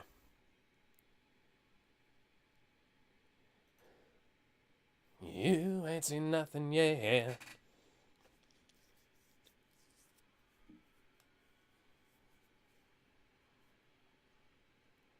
Ugh.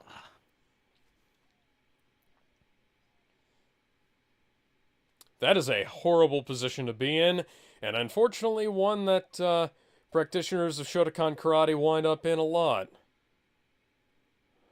At least Ryu knows how to take a fall. Why are you so pissed off about the Monopoly money? I'm fairly certain it's this country's currency.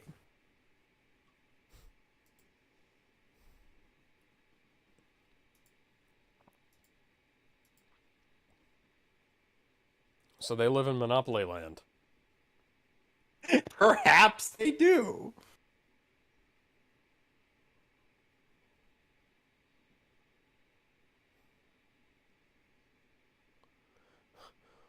Let's watch those lips sync.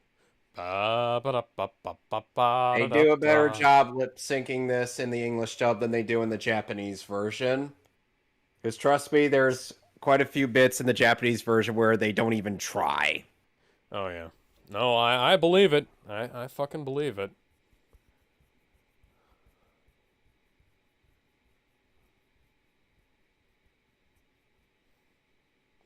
These two are voiced by very different people, and yet I can't tell their voices apart very well. I can. There's I still mean, subtle I kind of differences. can. It's just like... If it's from a... If it's like one of those distant shots, it's kind of weird.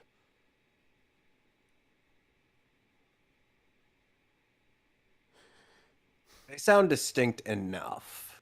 Yeah, it's better than Gendo and Fuyutsuki in the Funimation rebuild dubs, where they have a distinct case of different face, same voice. And they're always, you see them from like these wide shots a lot in the first movie, so you can't tell who's fucking talking. Because of course.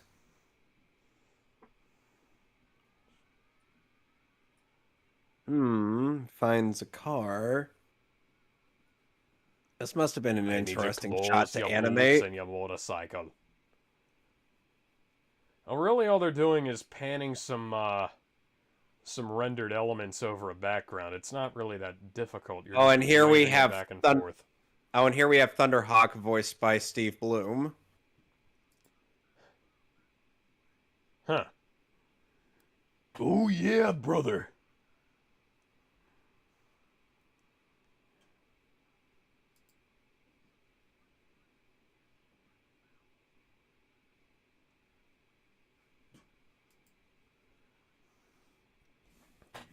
You're going nowhere.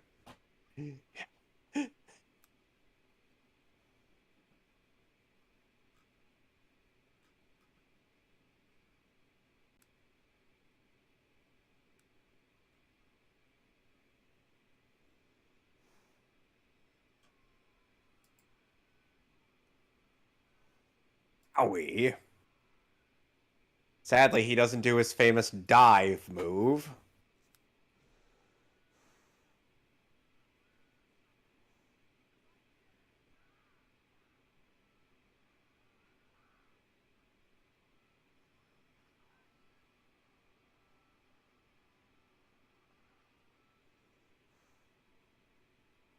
Or you can.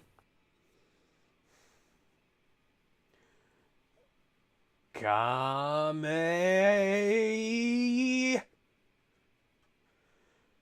Ha.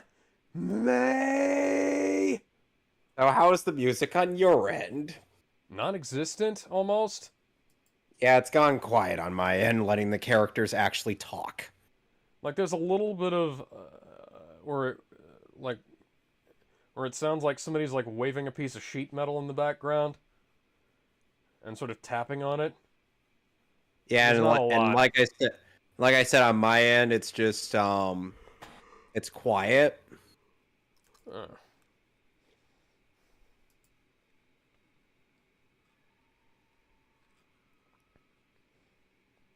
Seriously, my dad would like this guy just purely on the fact that he has a Porsche. And now we're in Calcutta.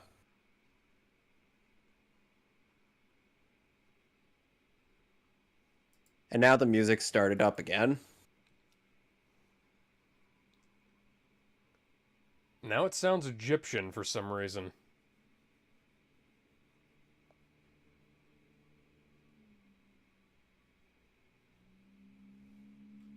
Oh, there's Ryu.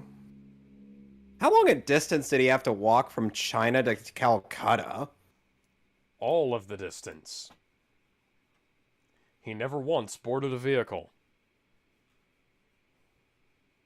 Oh, hi, Akuma. What are you doing here? This is Begging my for non-speaking cameo. begging for food, apparently. Ay, ay, ay.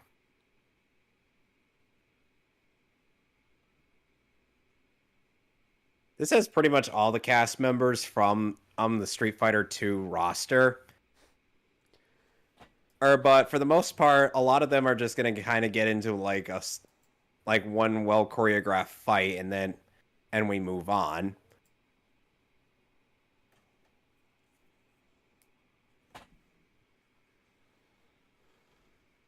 But at the very least, we're supposed to keep focus on like, you know, a core cast that we've established.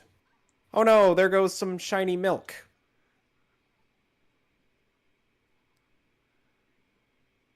Are you okay, small child? Look where you're going, kid. Ruh-roh. Wow, that was quick. How hot is it in Calcutta? I think it's soaked into the ground. Okay, that's fair. I would think milk would be a tad bit thicker than water.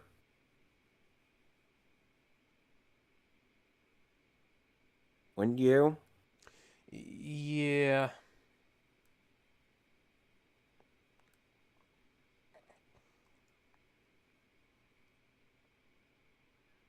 Why do you... Do they not have lids in Calcutta? I'm guessing this must be a poor portion.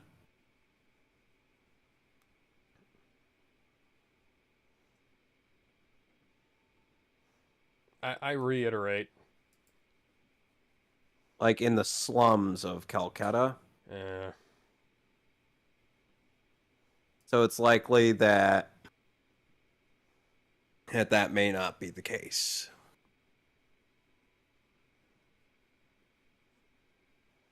Meanwhile, E Honda is getting into a fight with With a guy whose hand is clipping through his face. I'm trying to remember. Dalsim. Awesome, yeah. And E Honda is voiced by Richard Epcar. Huh.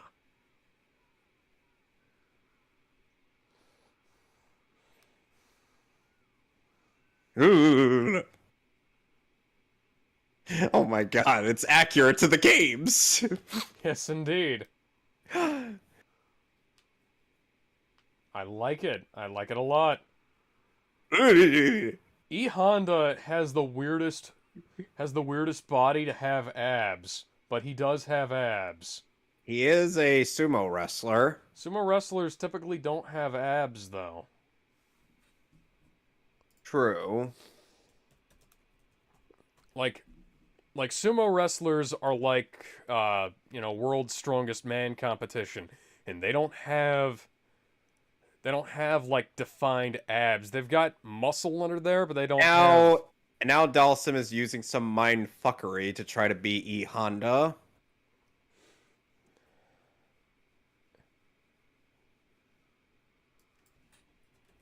You know, at the very least, this movie is going around the world and having some fights like in the actual game. Yeah. Funny, like, I think E Honda is built more like Eddie Hall than he is a sumo wrestler, which is weird. Point. He's like, wait a sec. Have you seen Eddie Hall, by the way? No. Let me, Huh?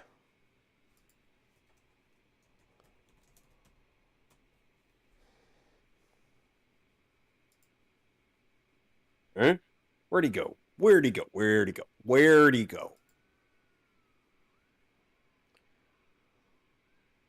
All right, Eddie Hall is the world's strongest man, and he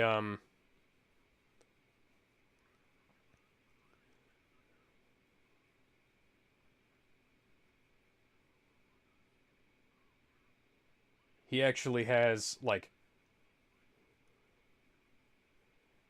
roughly defined abs, but it's like a giant wall of muscle.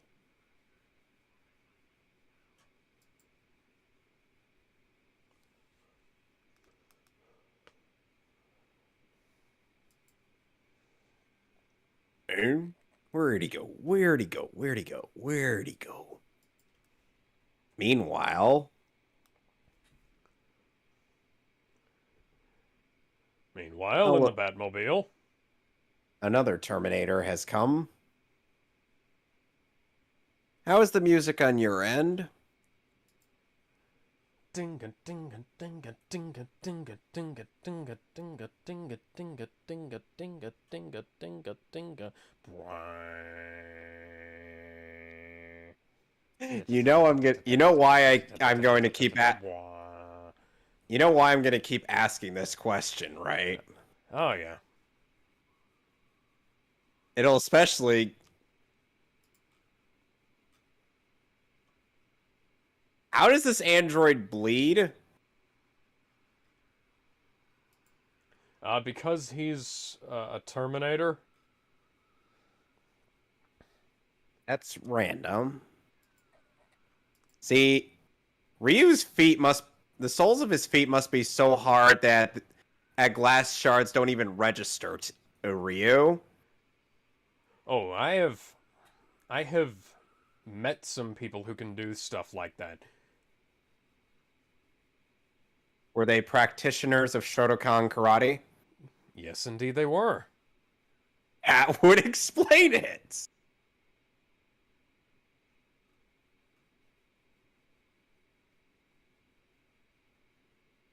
Aww.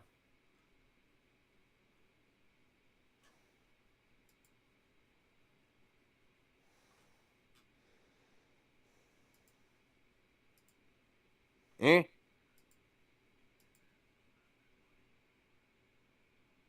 Well, now.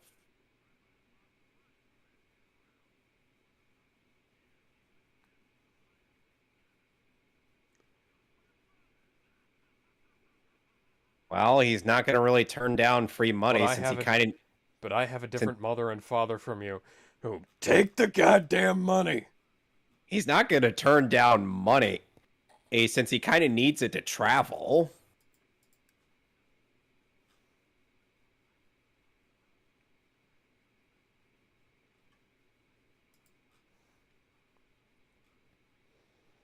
And on my end, the music is quiet. Thus Someone again, has borrowed Hans Zimmer's taiko drums. What? But Hans Zimmer had only done The Lion King prior to this. At least no, I Hans think. Zimmer. Hans Zimmer had done Driving Miss Daisy and okay. a bunch of other stuff. Let me see here. Oh, right. Because obviously He there did had...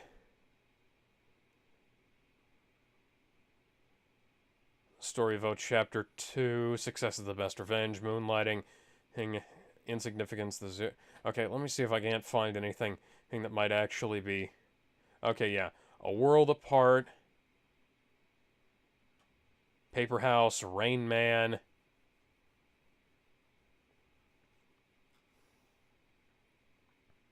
Days of Thunder. I didn't know he did the Days of Thunder score. That's fucking amazing. I gotta watch that movie. Interesting. I've only seen parts of that. Oh, he also did Backdraft, Pacific Heights. Going through the rest of the cast. Ken is voiced by Eddie Frierson. And Dalsim is voiced by Michael Sorek.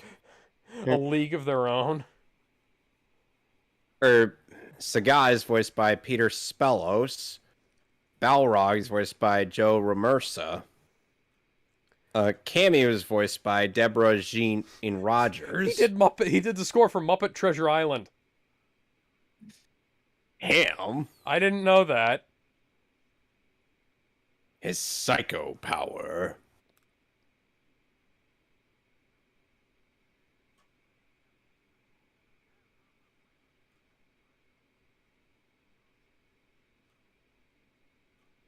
Of course, M. Bison wouldn't care or what happens to one of his own. I knew Hans Zimmer got around. I did not know that he did New York uncredited work on Transformers 2. Oh, man. Japan, that's not how Interpol is spelled. There's no E after the L.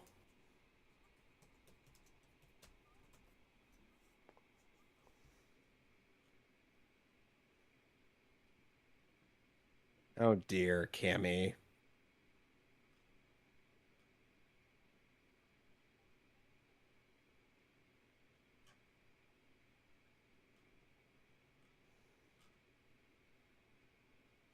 Oh dear.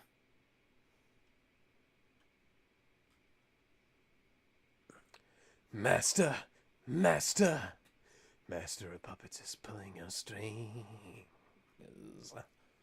Twisting your mind, crushing your dreams.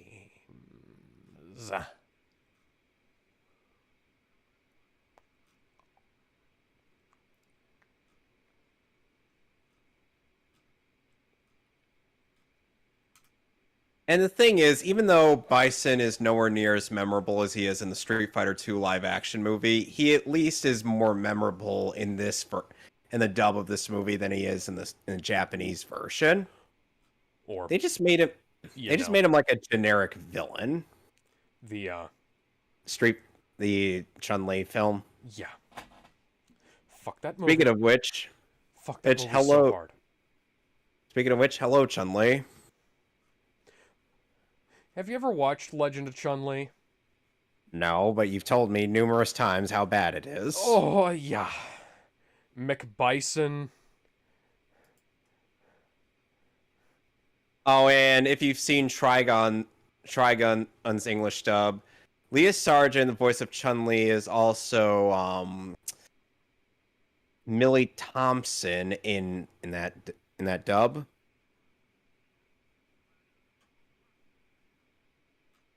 The one with the big net gun. Yeah.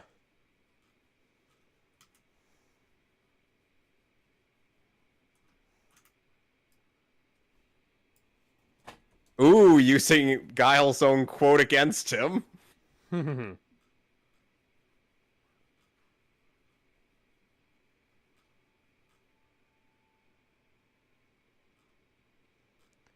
like how...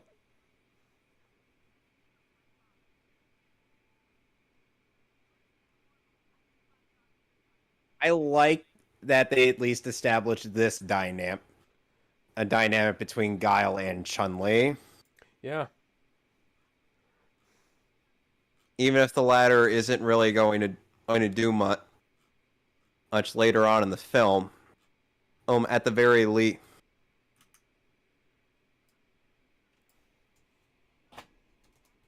At the very least, there is an established dynamic between the two.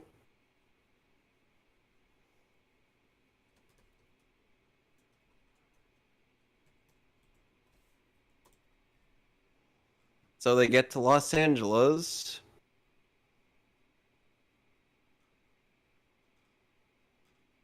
And I'm sure you'll recognize the voice of the Street Fighter character we'll be seeing in a later bit. Why are you two just running around in those outfits? They let you on the plane like that? What do you mean, let?